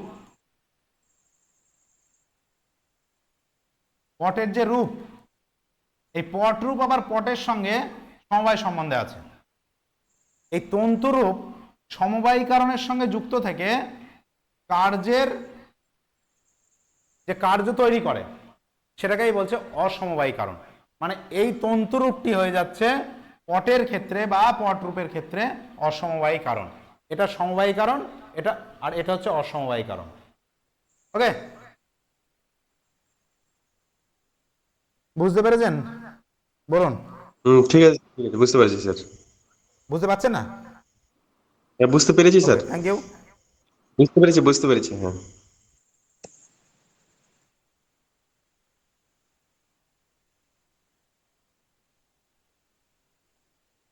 ওকে, বোঝা গেল।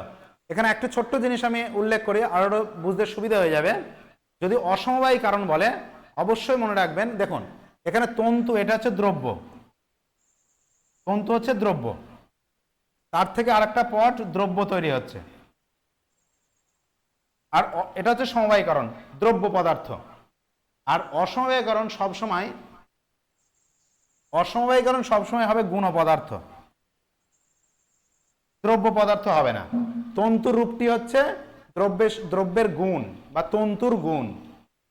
ঠিক আছে, আমরা জানি যে দ্রব্য এবং গুণের সম্পর্ক আমরা পড়েছি। তাই তন্তুর রূপ হচ্ছে এখানে অসমবায়ীকরণ। অসমবায়ীকরণ দ্রব্য কখনোই নয়, অসমবায়ীকরণ গুণ হবে। এই জিনিসটা মনে রাখবেন।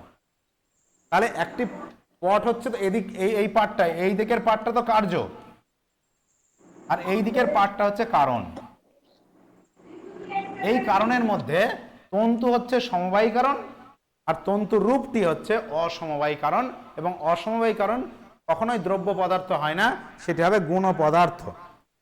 হ্যালো, এবার যে নিমিত্ত কারণ বললাম, নিমিত্ত কারণ হ্যালো হচ্ছে স্যার। কার্যের কর্তা। ঠিক আছে, এই নিমিত্ত কারণ অনেক রকম হতে পারে। একটু আগেই বললাম সাধারণ কারণগুলো হতে পারে, অসাধারণ কারণগুলো হতে পারে। কিন্তু অসাধারণ যে নিমিত্ত কারণ সেটাকেই বলা হচ্ছে করণ। অসাধারণ জিনিসটা কি আবার বলি, যে কোনো একটি পার্টিকুলার বস্তু উৎপাদনের ক্ষেত্রে যেটা মেন লাগবেই, বা ওই বস্তুর উৎপাদনের ক্ষেত্রে ওইটাই লাগে, সেটা হচ্ছে অসাধারণ কারণ। ফর এক্সাম্পল, ঘট উৎপাদনের ক্ষেত্রে যে চক্র, দণ্ড, এগুলো লাগবেই, তাই এটা হচ্ছে অসাধারণ কারণ। আপনার পট উৎপাদনের ক্ষেত্রে যে ওই যে কি মাকু আরো কিসব বলে, হ্যাঁ, ওইগুলো হচ্ছে আপনার অসমবায়ী কারণ, সরি, নিমিত্ত কারণ বা করণ, যেটা আমরা বলছি অসাধারণ নিমিত্ত কারণ। বাকি অন্যান্য কারণ থাকতে পারে, কিন্তু ঘটের ক্ষেত্রে দণ্ডচক্র মাস্ট লাগবেই। ওকে, এই জিনিসটা আলোচনা করলাম।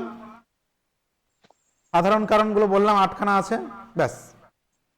ফাইনালি আর একটা জিনিস আমি আলোচনা করব, সেটা হচ্ছে আপনার কার্যকারণ সম্পর্কে নৈয়ায়িকদের মত। এটা আমরা আগেও বহুবার আলোচনা করেছি, আমার ভিডিওতে আপনারা নিশ্চয়ই দেখেছেন যে কার্যকারণ সম্পর্কে নৈয়ায়িকগণ বলছেন যে কার্য যেটি, সেটি কারণের মধ্যে নিহিত থাকে না, সেটি নাকি একটা নতুন সৃষ্টি, নতুনের আরম্ভ।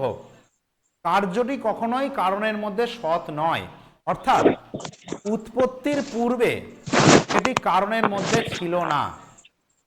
কার্যটি একটি নতুনের সৃষ্টি, অর্থাৎ ওরা বলবে একটি মাটি থেকে ঘট উৎপাদনের ফলে ঘটটি মাটির মধ্যে সৎ নয়, অর্থাৎ উৎপত্তি যতক্ষণ না হচ্ছে ততক্ষণ কিন্তু কার্যটি সৎ নয়, কারণের মধ্যে সেটি অসৎ, অর্থাৎ কার্যটি অসৎ। কার্যটি একটি নতুনের সৃষ্টি বা নতুনভাবে কার্যটিকে আরম্ভ হচ্ছে। তাই এই মতবাদকে বলা হয় অসৎ কার্যবাদ বা আরম্ভবাদ, অর্থাৎ উৎপত্তির পূর্বে কার্যটি কারণের মধ্যে থাকে না, বিদ্যমান নয়। ঠিক এটি বিপরীত মত পোষণ করছে সাংখ্যগণ। আমরা আলোচনা করেছি, সাংখ্যদের ভিডিওতে একটা ক্লাস নেওয়া হয়েছে, সেখানে বলছে না, কার্যটি কারণের মধ্যে থাকে। ওকে, বিভিন্ন জন বিভিন্ন রকম উক্তি কিন্তু দিয়েছেন। বৌদ্ধরা তো আবার বৌদ্ধরাও তো এটাই মানছে, নৈয়ায়িকদের মতো বৌদ্ধরাও তো অসৎ কার্যবাদী বা আরম্ভবাদ। হ্যাঁ, বৌদ্ধদের অ্যাকচুয়ালি অসৎ কারণবাদী বলা হয়, অসৎ কার্যবাদী বলা হয়, কিন্তু তারা বলবে যে কারণটা অসৎ। কারণটা যতক্ষণ না বিনষ্ট হচ্ছে ততক্ষণ কার্যটা উৎপন্ন হবে না, কারণ তারা ক্ষণিকত্ববাদে বিশ্বাসী। তাই ওদেরকে অসৎ কারণবাদী বলা হয়, অসৎ কার্যবাদী বলা হয়, এটিও আপনি ঠিক বলেছেন। কিন্তু বেসিক্যালি ওদেরকে অসৎ কারণবাদী রূপেই বেশি গ্রহণ করা হয়, কারণ ওদের মত হচ্ছে কারণটা যতক্ষণ বিনষ্ট না হচ্ছে, কারণটি অসৎ হলে তবেই কার্যটি উৎপন্ন হয়। ওই যে ক্ষণিকত্ববাদে পূর্ব মুহূর্তে ওটা বিনষ্ট হয়ে গেলে পর মুহূর্তে আর একটা জিনিস, ওরই সদৃশ আর একটা জিনিস তৈরি হয়, এটা বৌদ্ধদের মত। ওকে, তাহলে অসৎ কার্যবাদের আর বেশি ফেনিয়ে লাভ নেই, খুব সহজ জিনিস, এটাই জানলেই হবে। ফাইনালি একটা জিনিস আমি আলোচনা করব, আজকে আলোচনা শেষ করব, প্রায় 1 ঘন্টা 20 মিনিট ক্লাস হয়ে গিয়েছে। সেটা হচ্ছে আত্মা, খুব ইম্পর্টেন্ট একটা টপিক। এই জায়গাটা অনেকের গুলিয়ে যায়। প্রথমেই বলে রাখি, ন্যায়মতে আত্মা হচ্ছে বিভু বা সর্বব্যাপী, মন হচ্ছে অনুপরিমাণ, মন হচ্ছে অনুপরিমাণ, আর আত্মা হচ্ছে বিভু পরিমাণ। ঠিক আছে, চারবাকগণ বলছেন মন আর আত্মা এক জিনিস নয়, মন এবং আত্মা পৃথক। পাশ্চাত্য দর্শনে যেখানে আমরা জানি মন এবং আত্মাকে একই অর্থে ব্যবহার করা হয়েছে, কিন্তু ভারতীয় দর্শনে মন আর আত্মাকে পৃথক অর্থে ব্যবহৃত হয়েছে। সেখানে তারা কি বলছে আমরা জানি, এর আগেও আমি আলোচনা করেছিলাম ক্লাসে, যে একটি ইন্দ্রিয়ের সঙ্গে মনের এবং মনের সঙ্গে ইন্দ্রিয়ের সঙ্গে কোন একটা বিষয়ের সঙ্গে, আমরা আগে বলেছিলাম একটি বিষয়ের সঙ্গে ইন্দ্রিয়ের সংযোগ, ইন্দ্রিয়ের সঙ্গে মনের সংযোগ এবং মনের সঙ্গে আত্মার সংযোগ হলে তবেই জ্ঞান উৎপন্ন হয়, যদিও জ্ঞান আত্মাতেই থাকে। তো এখন এই মন, এটা হচ্ছে অনুপরিমাণ বিশিষ্ট। অনুপরিমাণ মানে কি? সেটা সর্বত্র থাকে না। যদি মন সর্বত্র থাকতো তাহলে সমস্যা হয়ে যেত। ওনারা বলছেন আমরা একই সময়ে দুটো বিষয়ে মন দিতে পারি না, অর্থাৎ একই সঙ্গে দেখছি এবং একই সঙ্গে শুনছি, এটা সম্ভব নয়। যখনই আপনি কোনো মনকে কোনো একটা পার্টিকুলার বিষয়ে নিয়োগ করবেন, দেখবেন অন্য বিষয় থেকে মন আউট হয়ে গেছে। খুব মনোযোগ দিয়ে শুনছেন, তাহলে কিন্তু আর আপনি দেখতে পাবেন না। বিষয়টা এত ফাস্ট ঘটে যেটা আমরা হয়তো বুঝতে পারি না, কিন্তু এটাই ফ্যাক্ট। আর যদি কোনোভাবে মনের মানে অ্যাবসেন্স হয়, তাহলে বিষয় থেকে, ইন্দ্রিয় থেকে যে জ্ঞান উৎপন্ন হলো সেটার আত্মাতে গিয়ে পৌঁছয় না, ফলত জ্ঞান আমাদের হয় না।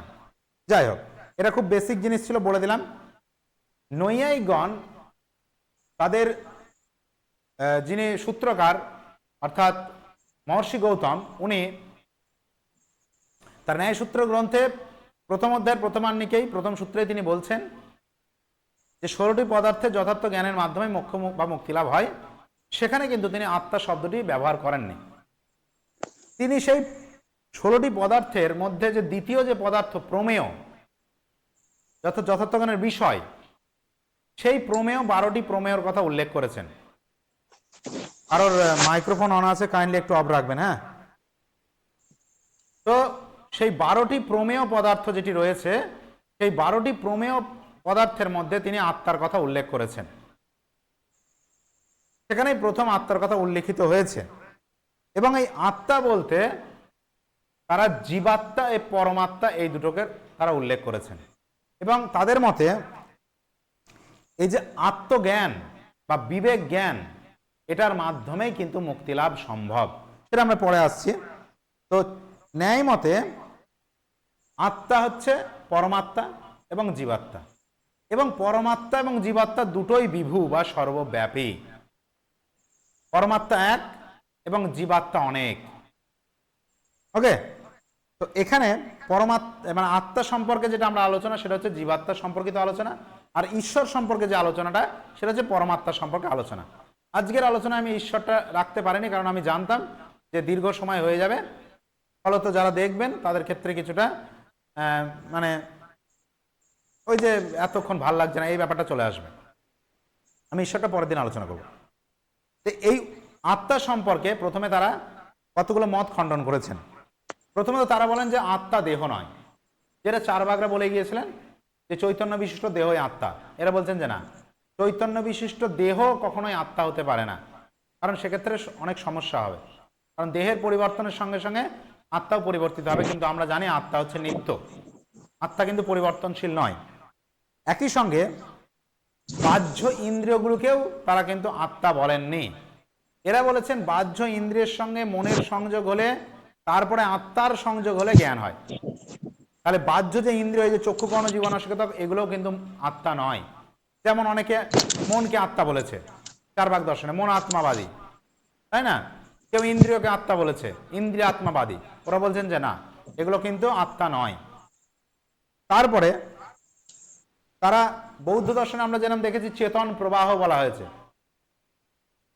ন্যায়গণ বলছেন যে না, আত্মাকে চেতন প্রবাহ বলা যাবে না, তাহলে সেক্ষেত্রে স্মৃতি, জন্মান্তর, এগুলো সঠিক ব্যাখ্যা সম্ভব নয়। এবং একই সঙ্গে আমি বললাম আত্মা এবং মনকে ন্যায় দর্শনে কিন্তু পৃথক অর্থে ব্যবহৃত হয়েছে। আবারও বলছি, আপনাদের মধ্যে কারোর মাইক্রোফোনটা অন রয়েছে, প্লিজ স্টপ রাখবেন। তো আত্মাকে তারা একই অর্থে ব্যবহার করেননি। আত্মা এবং মনকে তারা পৃথক অর্থে ব্যবহার করছেন। তারা মনকে বলছে অণু পরিমাণ বিশিষ্ট এবং আত্মাকে বলছেন বিভু পরিমাণ বিশিষ্ট। ঠিক আছে, এই জিনিসটা কিন্তু যেন গুলিয়ে না যায়, অবশ্যই মনে রাখবেন। এবং একই সঙ্গে আত্মাকে অদ্বৈত বেদান্তের মতে এরা বিশুদ্ধ চৈতন্যও বলছে না। এরা বলছেন যে আত্মা হচ্ছে চৈতন্য হচ্ছে আত্মার একটি গুণ, এবং কেমন গুণ? এটা আগন্তুক গুণ বা আকস্মিক গুণ। এটা সব সময় যে আত্মার মধ্যে থাকবে এমন নয় চৈতন্য। কারণ ওনারা বলেছেন মুক্ত আত্মা এটা হচ্ছে অচেতন, তার মধ্যে কোনো চেতনা থাকে না। খুব গুরুত্বপূর্ণ লাইন, এটাও আপনারা মনে রাখবেন যে ন্যায় মতে কিন্তু মুক্তাবস্থায় যে আত্মার যে অবস্থা সেটা অচেতন অবস্থা, এবং চৈতন্য আত্মার স্বরূপ নয়। চৈতন্য হচ্ছে আত্মার আগন্তুক ধর্ম বা আকস্মিক ধর্ম। সব সময় আত্মাই চৈতন্য থাকে না। ঠিক আছে, আর কি? আর ওরা বলছেন যে আত্মা নিত্য এবং নিরবয়ব, আত্মার কোনো অবয়ব বা অংশ নেই, এবং আত্মার নিত্য হওয়ার জন্য তার জন্ম মৃত্যু ধ্বংস কিচ্ছু নেই। এমনকি ঈশ্বরও আত্মা সৃষ্টি করেননি। এই সমস্ত যুক্তি ওনারা দিয়েছেন। আত্মা নির্গুণ এবং নিষ্ক্রিয়। চৈতন্য আত্মার আগন্তুক গুণ, যেটা আমি বারবার বলছি, এটা কিন্তু গুরুত্বপূর্ণ, তাই মনে রাখবেন। ওকে, তো এই বিশেষ কিছু পয়েন্টগুলো রয়েছে, এইগুলো একটু আপনারা দেখে নেবেন, এবং গুরুত্বপূর্ণ জায়গাগুলো আমি আপনাদের বলে দিচ্ছি। আত্মা সম্পর্কিত বিভিন্ন দার্শনিকদের যে মূল মত, সেটাও আমি আপনাদেরকে একটা ছোট্ট পিডিএফ এর মাধ্যমে আপনাদের কাছে প্রদান করব, যাতে আপনারা বিষয়বস্তুটা আপনাদের কাছে পরিষ্কার হয়। বৌদ্ধরা আত্মা, জৈন আত্মা বা ন্যায় বৈশেষিক সাংখ্য বেদান্ত যোগ, এরা আত্মা সম্পর্কে কি বলেছেন, এই বিষয়টা আমরা অবশ্যই আলোচনা করে দেব।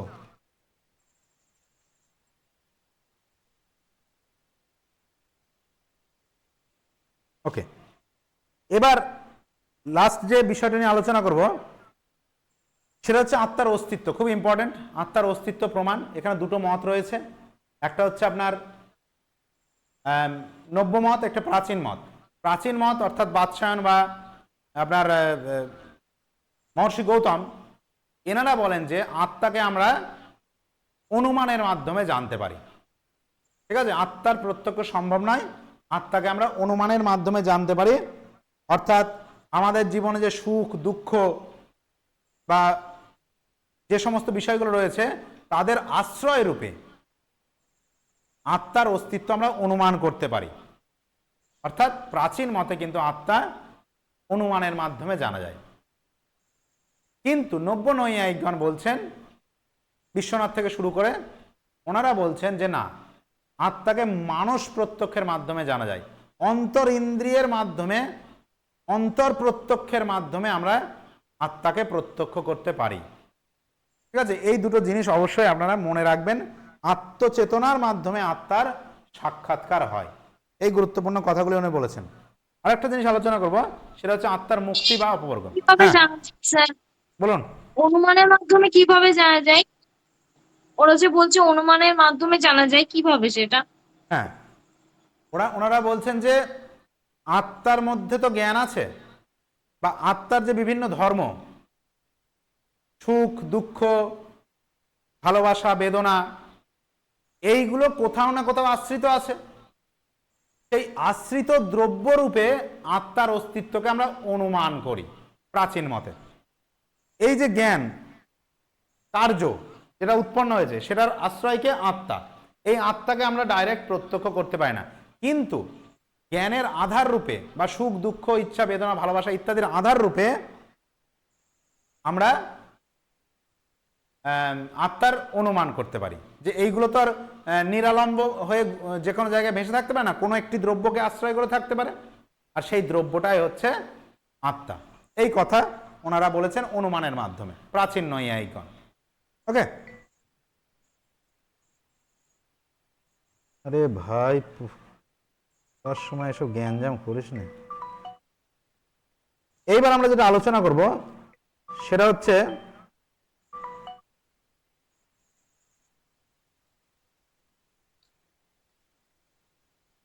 আত্মার মুক্তি বা মোক্ষ, অপবর্গ, যেটা ন্যায়ীগণ বলেছেন। অপবর্গ কি আমরা জানি, ন্যায় দর্শনে মুক্তিকে অপবর্গ বা নিঃশ্রেয়স বলা হয়েছে, এবং সেখানে বলা হয়েছে যে মিথ্যা জ্ঞানই হচ্ছে আত্মার বন্ধনের মূল কারণ। ঠিক আছে, মিথ্যা জ্ঞান থেকে দোষ, দোষ থেকে প্রবৃত্তি, প্রবৃত্তি থেকে জন্মলাভ, এবং জন্মলাভের ফলে দুঃখের উৎপত্তি। এইভাবে অর্থাৎ মিথ্যা জ্ঞান হচ্ছে দুঃখের মূল কারণ অ্যাকর্ডিং টু ন্যায়। এবং তারা বলছেন বিবেক জ্ঞানেই বা তত্ত্ব জ্ঞানেই মুক্তি লাভ। আবারও বলছি, 16টি পদার্থের তত্ত্ব জ্ঞানের মাধ্যমে মহর্ষি গৌতম বলেই গিয়েছিলেন যে এই তত্ত্ব জ্ঞানের, বারবার বলছি, জ্ঞানের মাধ্যমে, কর্মের কথা বলছে না, জ্ঞান, বিবেক জ্ঞান বা তত্ত্ব জ্ঞানের মাধ্যমে কিন্তু মুক্তি লাভ সম্ভব। ঠিক আছে, আর এনারা বলছেন মুক্তি হচ্ছে, মুক্তি অবস্থায় দুঃখও থাকে না, আনন্দও থাকে না। ঠিক আছে, এরা বলে দুঃখের আত্যন্তিক নিবৃত্তি ঘটে, দুঃখ থাকে না, সেই জন্য এদের দুঃখের অভাব ঘটে। এক কথায় ওরা বলেন দুঃখের অভাব ঘটে, তাই এদেরকে বলা হয় অভাব মোক্ষবাদী। জিনিসটা ইম্পর্টেন্ট, মনে রাখবেন। ঠিক আছে, এবং তারা বলছেন যে এই যে বিবেক জ্ঞান বা তত্ত্বজ্ঞান, পদার্থের জ্ঞানের মাধ্যমে আমাদের মুক্তি হচ্ছে, এটা শুধুমাত্র এইভাবে হবে না, তার মধ্যে সেটা করার জন্য 3টে আমাদের বিষয়ের জ্ঞান প্রয়োজন, বা 3টে বিষয়ের মধ্যে দিয়ে আমাদের যেতে হবে। একটা হচ্ছে শ্রবণ, একটা মনন, এবং একটা হচ্ছে নিদিধ্যাসন। প্রথম শ্রবণ কি? শ্রবণ হচ্ছে শাস্ত্র বাক্যকে যথার্থভাবে শ্রবণ করা। শাস্ত্র বাক্যের শ্রবণ প্রয়োজন, এটাকেই বলা হচ্ছে শ্রবণ। এবং এই শাস্ত্র বাক্য যেগুলো আপনি শ্রবণ করলেন, সেইগুলোকে যুক্তি দিয়ে বিচার বিশ্লেষণের মাধ্যমে গ্রহণ করাই হচ্ছে মনন। অর্থাৎ সেটাকে আমরা শাস্ত্র বাক্য যা বলা আছে সেটাকে মেনে নিলাম না, সেটাকে যুক্তি সহকারে সেটাকে বুঝতে হবে, সেটাই হচ্ছে মনন। এবং সেই অনুযায়ী আপনাকে নিরলসভাবে সেই অনুযায়ী আপনাকে কাজ করে যেতে হবে। ঠিক আছে, ধ্যান করতে হবে। ঠিক আছে, তবেই কিন্তু আপনার নিদিধ্যাসন এই জায়গাটা কিন্তু আপনার কমপ্লিট হবে। অর্থাৎ শাস্ত্র বাক্যের মাধ্যমে প্রাপ্ত যে আপনার মননটি হলো, সেটিকে যোগের দ্বারা, ধ্যানের দ্বারা আত্মার সাক্ষাৎ করতে হবে, তবেই আপনার নিদিধ্যাসন এই বিষয়টা কমপ্লিট হবে। তো এই 3টের মাধ্যমে কিন্তু আপনার মুক্তি লাভ সম্ভব। আরেকটি ফাইনাল যে বিষয় সেটা আমি বলবো, সেটা হচ্ছে ন্যায় দর্শনে কিন্তু মুক্তি বলতে তারা প্রকৃত মুক্তি হিসাবে বিদেহ মুক্তির কথাই উল্লেখ করেছেন। জীবন মুক্তি এবং বিদেহ মুক্তি আমরা জানি, জীবন মুক্তিতে দেহ থাকে, কিন্তু বিদেহ মুক্তিতে দেহের বিনাশেই মুক্তি। জৈন ন্যায়গণ বলছেন যে বিদেহ মুক্তিই প্রকৃত মুক্তি। বলছি দানিশ আর আঙ্কুরা একটু প্লিজ মিউট করো, প্রবলেম হচ্ছে। হ্যাঁ ম্যাডাম বলুন। আশা ম্যাডাম। হ্যাঁ স্যার, ওই যে মিউট করে রাখলে তো খুবই অসুবিধা হচ্ছে শুনতে, অনেকে আনমিউট করে দিচ্ছে। কি বলবো, আমি তো বারবার দেখুন বারণ করছি। এনারা যদি এইভাবে যদি প্রত্যেক দিন আমি প্রথমেই বারণ করছি যে আপনারা মিউটটা অফ, মানে মাইক্রোফোনটা অফ রাখুন, এটা খুব সিম্পল একটা কাজ। তা সত্ত্বেও যদি এনারা কর্তব্য জ্ঞানহীনতার মতো কাজ করে, আমি কতবার বলতে পারি। তো যাই হোক, এই বিষয়টা আলোচনা করলাম। শব্দ, উপমান, আত্মা, কার্যকারণ। তো এই জিনিসটা আপনারা একটু বাড়িতে দেখুন, নোটস তো আগেই দিয়েছি, সেগুলো একটু দেখুন, আশা করি প্রবলেম হবে না। এবং এই বিষয়ে এত ডিটেল জ্ঞানের প্রয়োজন নেই, জাস্ট গুরুত্বপূর্ণ জায়গাগুলো একটু ফলো করতে হবে। আমি আত্মার উপর একটা সিঙ্গেল নোট নিয়ে আসব প্রত্যেকটা দর্শন অনুযায়ী, সেটা পড়লে আপনাদের আত্মা রিলেটেড যে কনফিউশন, অনেকে বলছেন স্যার বুঝতে পারছি না, আমাকে ফোন করে বলছেন যে আত্মা কে কি বলছে গুলিয়ে যাচ্ছে। তো অবশ্যই গুলিয়ে যাবে, বয়স হয়ে গিয়েছে, ব্রেনে নিতে পারছে না, তো অসুবিধার কোনো কারণ নেই। এরকম একটা ছোট নোট আমি তৈরি করে দেবো 2-1 পাতার মধ্যে, যেখানে আত্মা সম্পর্কে কে কি বলছে সেটা আপনাদের ক্লিয়ার হয়ে যাবে। আর আজকে যে বিষয়বস্তুটা পড়ালাম একটু আপনারা সমরেন্দ্রবাবু বা অন্য যে কোনো লেখকের বই একটু দেখে নিন, দেখবেন বিষয়টা ক্লিয়ার হয়ে গিয়েছে। আর আমাদের সিলেবাসে এত ডিটেল, যদিও সিলেবাসটা বৃহৎ, কিন্তু ওভারঅল সবই পড়তে হবে, কিছু করার নেই। তাই যে বিষয়গুলো আমি বিশেষভাবে গুরুত্ব দিলাম সেই বিষয়গুলো আপনারা একটু ভালো করে দেখুন, পাশাপাশি নোটসটা দেখুন, এবং নিজেরা বই পড়ে যদি টাইম পান, অবশ্যই টাইম পাবেন, পেতে হবে আপনাদের টাইম, সেইগুলো আপনারা নোট ডাউন করুন বা সেগুলোকে আপনারা হাইলাইট করুন এবং সেগুলো ভালো করে পড়ুন। এর পাশাপাশি আপনাদের কাছে যে সমস্ত এমসিকিউ বই রয়েছে সেগুলো থেকে এমসিকিউগুলো ফিল করুন। খুব কঠিন প্রশ্ন হয়ে যাচ্ছে এমসিকিউ করতে গিয়ে, খুব চাপে পড়ে যাচ্ছে, একদম না।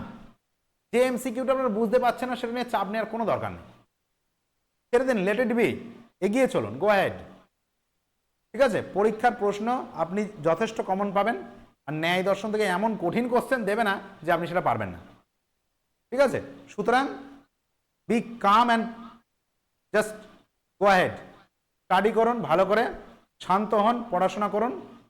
আপনারা যে কোনো কোশ্চেন তুলে ধরুন, খুব কঠিন প্রশ্ন আসে না, কিন্তু আমাদের সিলেবাসটাকে খুব ভালো করে বোঝা প্রয়োজন। যদি সিলেবাসটার প্রত্যেকটা টপিক না বুঝতে পারেন তাহলে সমস্যা। এই তো 2016 সালের পরীক্ষাতেই বললাম না যে কার্যকারণ সম্পর্কে ন্যায়দের মতবাদ কি, আরম্ভবাদ, এই ধরনের কনসেপচুয়াল কিছু কোশ্চেন আসবে।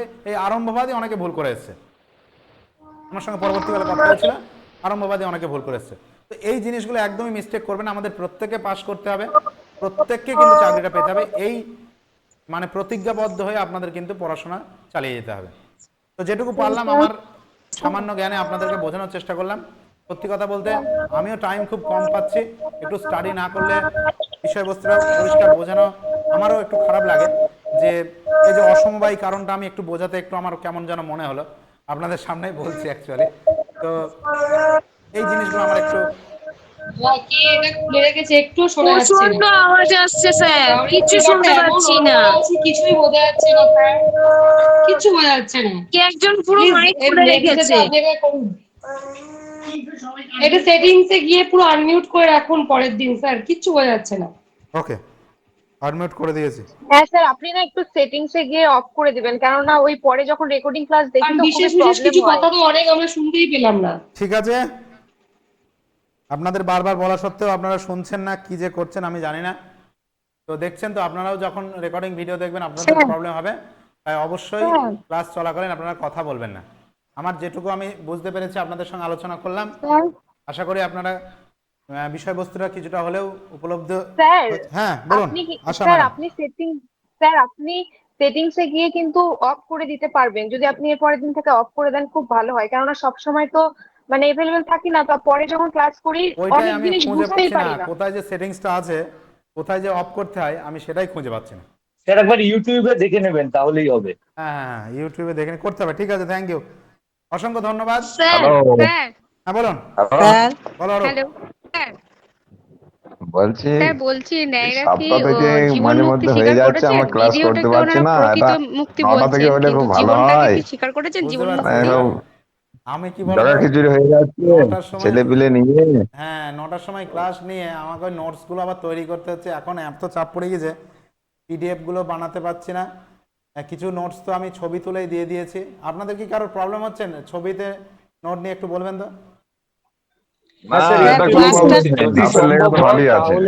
মানে আমার টাইপিং নিজস্ব করে দিতে হাতের পারেন। লেখা নিজস্ব নোটগুলো আমি ওইগুলোই হয়তো পিডিএফ আকারে দিতাম, কিন্তু আমি সময় পাচ্ছি না। এখন আবার ওই আমাকে এমসিকিউ গুলোর ওপর বেশি জোর দিতে হচ্ছে, তো সেই জন্য টাইম পাচ্ছি না। হ্যাঁ বুঝতে পারছি অরূপবাবু যে হয়তো টাইমটা অনেকের সমস্যা, অনেকের এই সময় বিভিন্ন কাজ থাকে, বিশেষ করে বাড়ির মহিলাদেরও অনেক সময় কাজ থাকে।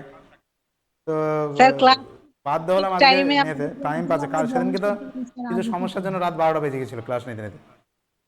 হ্যাঁ প্রবলেম হচ্ছে। ঠিক আছে, একটু অ্যাডজাস্ট করে নিন, বা এই যে রেকর্ডিং ক্লাসটা দিলাম একটু দেখে নিন। মানে প্রতিদিন হয়ে গেলে অসুবিধা হয়ে যাবে। লাইভ ক্লাসে যুক্ত হতেই পারছি না, আপনি যদি যখন তখন ক্লাস নিচ্ছেন, একটা নির্দিষ্ট সময় দিন।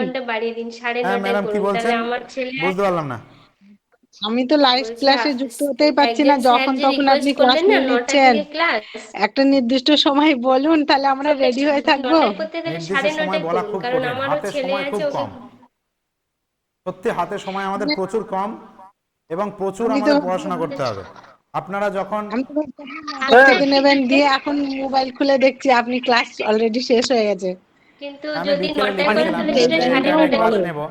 তো যারা, আমি বলবো প্রত্যেকে শুনুন, একটু জিনিসটা বলে দিই, আমার রেকর্ডিং চলছে যদিও। সেটা হচ্ছে এই যে ক্লাসটা আমি পূর্বে নিয়ে নিলাম, লাইভ ক্লাস এমন নয় যে রেকর্ডিং ক্লাস দেখলে আপনারা কম জানতে পারবেন, কিছুই না। লাইভ ক্লাসে যা হয় রেকর্ডিং ক্লাসে তাই পেয়ে যাবেন। এবার যারা ক্লাসটা করতে পারছেন না বা নির্দিষ্ট সময়ে আপনি ক্লাসে যুক্ত হতে পারছেন না, বা এমন একটা টাইমে নিচ্ছি আপনাদের সময় হচ্ছে না, তখন আপনারা অন্য পড়াটা করে নিন। আর এই ক্লাসটা আপনারা অফ টাইমে, যখন আপনার কোনো কাজ নেই তখন আপনি দেখে নিন। লাইভ ক্লাসে যে আপনাকে হাজির থাকতেই হবে, না হলে একটা বিরাট ক্ষতি হয়ে যাবে, এমন কোনো ব্যাপার নয়। আর আপনারা প্রত্যেককে রিকোয়েস্ট করছি, লাইভ ক্লাস দিন, এই সরি রেকর্ডিং ভিডিওটা দিন, এইভাবে SMS করবেন না। আমি অবশ্যই, আমার দায়িত্ব আছে, আমি রেকর্ডিং ভিডিও দিয়ে দেবো, ঠিক আছে? স্যার আমার একটা প্রশ্ন ছিল বলেন। আগের দিনের ক্লাস থেকে, ওই বলুন। ব্যাপ্যতা সিদ্ধ হেদ্যাবাস যেটা আপনি পড়িয়েছিলেন, হ্যাঁ, ওটা যদি একবার একটু বলে দিন, যে ওটা তো বলছে উপাধি যুক্ত, তাই তো? সেটাই ব্যাপ্যতা সিদ্ধ হেদ্যাবাস। হ্যাঁ, ব্যাপ্যতা কিভাবে সিদ্ধ, উপাধিটা যুক্ত হচ্ছে যদি একটুখানি বলে দেন। হ্যাঁ একটু বলে দিন। এক ম্যাডাম প্রশ্ন করেছেন ব্যাপ্যতা সিদ্ধ ব্যাপারটা। ব্যাপ্যতা সিদ্ধ ব্যাপারটা হচ্ছে কোন হেত্যাবাসের অভাবে ঘটে, মানে কোন আপনার ইয়ের অভাবে বাধিত, তাই না? সরি অসিদ্ধ ব্যাপ্যতা সিদ্ধ, অর্থাৎ আপনার পক্ষসত্য ধর্মের অভাবের জন্য অসিদ্ধ হেত্যাবাস ঘটে, এবং অসিদ্ধ হেত্যাবাসের একটি গুরুত্বপূর্ণ টপিক হচ্ছে আপনার ব্যাপ্যতা সিদ্ধ হেত্যাবাস। ব্যাপ্যতা সিদ্ধ হেত্যাবাসে হেতুর সঙ্গে সাধ্যের ব্যাপ্য সম্বন্ধ থাকবে না, ঠিক আছে? ব্যাপ্তি সম্বন্ধ থাকবে না। অর্থাৎ যখন আমরা সাধারণভাবে জানি যেখানে ধূম সেখানে বন্যি, এটা জানি, কিন্তু যেখানে বন্যি সেখানে ধূম, এটা কিন্তু হবে না। সেই জন্য যখন বলা হয় পর্বত ধূমবান, আরে বাবা আপনারা প্লিজ একটু আপনাদের মাইক্রোফোনটা অফ করবেন, এ কি আশ্চর্য। সামনেই তো থাকে, কেন যে বন্ধ করে না মানুষ। ওকে, তো কিছু বলার নেই। তো যেটা বলছিলাম, এখানে আপনার হেতুর সঙ্গে সাধ্যের ব্যাপ্য সম্বন্ধ থাকে না। যেমন আমি ধূমের সঙ্গে ধূমের সঙ্গে বন্যের ব্যাপ্যতা সম্বন্ধ রয়েছে, ঠিক আছে? কারণ যেখানে ধূম সেখানে বন্যে। কিন্তু যদি বলা হয় পর্বতটি বন্যমান কারণ পর্বতটি ধূমবান কারণ পর্বতটি বন্যমান, এখানে কি হয়, ধূম যেটা সেটা হয়ে যাচ্ছে সাধ্য, আর বন্যী হয়ে যাচ্ছে হেতু। বন্যী যেহেতু হেতু হয়ে যাচ্ছে আর ধূম যেহেতু সাধ্য হয়ে যাচ্ছে, সেহেতু হেতু থাকলেই যে সাধ্য থাকবে এমন হবে না। অর্থাৎ বন্যী থাকলেই যে আপনার ধোঁয়া থাকবে এমন হতে পারে না। কেন পারে না? কারণ আমরা জানি বন্যীর মধ্যে যখন আমরা কোনো একটা উপাধি যোগ করি সাধ্যের সঙ্গে, বা বন্যীতে যখন আমরা উপাধি যোগ করি তখনই সেটা ধূম তৈরি হয়, ঠিক আছে? অর্থাৎ উপাধিহীন হতে হবে। হেতুটি যেটি বা সাধ্যের সঙ্গে যে রিলেশন, সেখানে উপাধিবিহীন থাকতে হবে। যখন আমি বলছি যেখানে ধোঁয়া সেখানে আগুন, দ্যাট ইজ ওকে, কিন্তু যখন বলছি যেখানে আগুন সেখানে ধোঁয়া, এইটা ভুল হবে। কারণ এখানে একটি উপাধি রয়েছে, সেটা হচ্ছে আর্দ্র ইন্ধন সংযোগ। যেমন আমি যদি বলি খুব একটা উত্তপ্ত একটা লৌহপিণ্ড যেটা লাল হয়ে জ্বলছে, সেই লৌহপিণ্ডে শুধু আগুনই রয়েছে, কিন্তু আমি যদি বলি যেখানেই আগুন সেখানেই ধোঁয়া, এইখানে যে লৌহপিণ্ড এখানে কিন্তু আগুন আছে কিন্তু ধোঁয়া নেই, তাহলে এটি কিন্তু সঠিক ব্যাপ্তি বাক্য হলো না। এখন এটিকে সঠিক করতে গেলে কি করতে হবে? একটি উপাধি যোগ করতে হবে। উপাধিটাকে একটু জল ছিটিয়ে দিতে হবে, বা ভেজা কোনো জিনিসটা হচ্ছে উপাধি, একটু ভিজিয়ে দিতে হবে। ভেজা কাঠে আগুন ধরালে তবেই ধোঁয়া উৎপন্ন হয়, বা একটা উত্তপ্ত লৌহপিণ্ডে বা কোনো গ্যাসের ওভেনে একটু জল ছিটালে বা আর্দ্র ইন্ধন সংযোগ করলে তবেই সেটাকে আগুন উৎপন্ন হয়। অর্থাৎ যেখানেই আগুন সেখানেই ধোঁয়া, এই ব্যাপ্তি বাক্যটাকে প্রতিষ্ঠা করার জন্য উপাধির প্রয়োজন। উপাধিটা কি? ওই ভেজা কোনো জিনিস, জলীয় কোনো পদার্থ, আর্দ্রতাযুক্ত কোনো পদার্থ, ঠিক আছে? এইটা হচ্ছে উপাধি।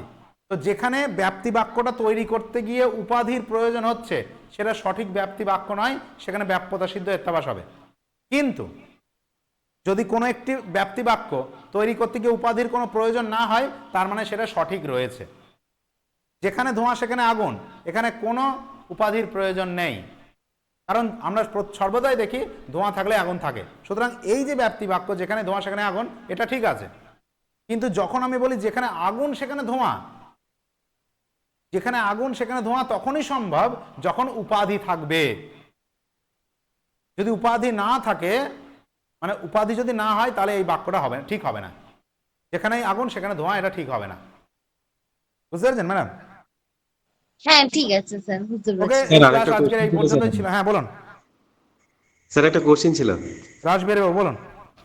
হ্যাঁ, স্যার বলছি আমাদের ন্যায় দর্শনে যে 16টা পদার্থ আছে, হ্যাঁ, সেই 16টা পদার্থ দিয়ে ন্যায় দর্শনটা কি বোঝাতে চেয়েছেন, আর এখানে 12টা প্রমেয় পদার্থ দিয়ে মানে কি মানে জ্ঞান লাভ কথা বলেছেন আর কি, মানে পরিষ্কার জিনিসটা বুঝতে পারছি না।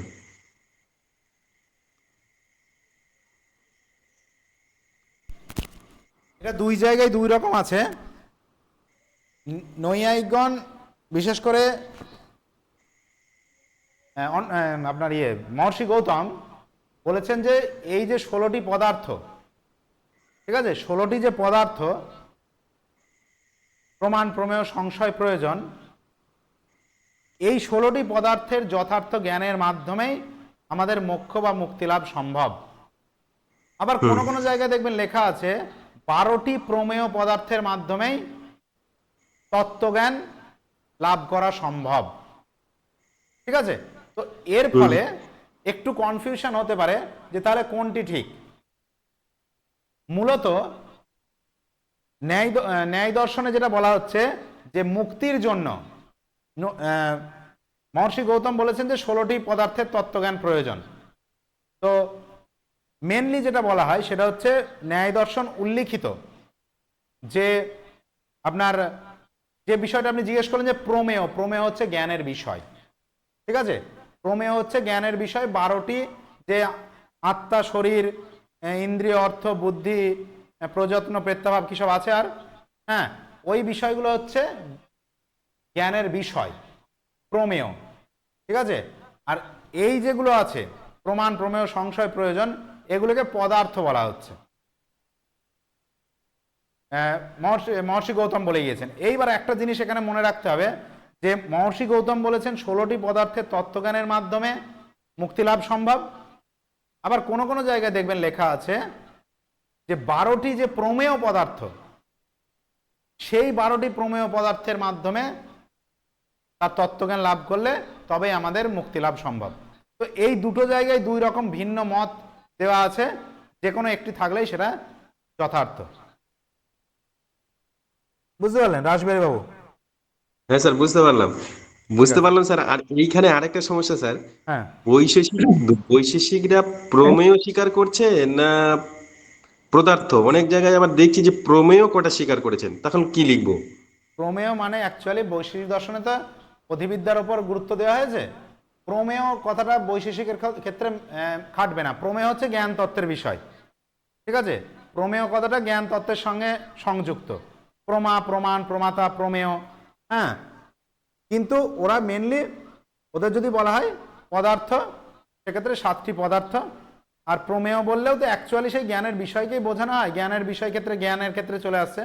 তো আমার মতে মনে হয় যে বৈশেষিক মতে প্রমেয় যদি বলে, আমি তো বৈশেষিক মতে প্রমেয় কিছু খুঁজে পাচ্ছি না, তো 7টি পদার্থই হওয়া উচিত। ওকে, হ্যাঁ হ্যালো স্যার।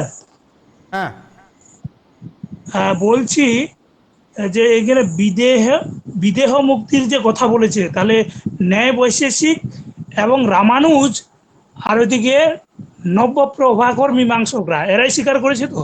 একদম তাই।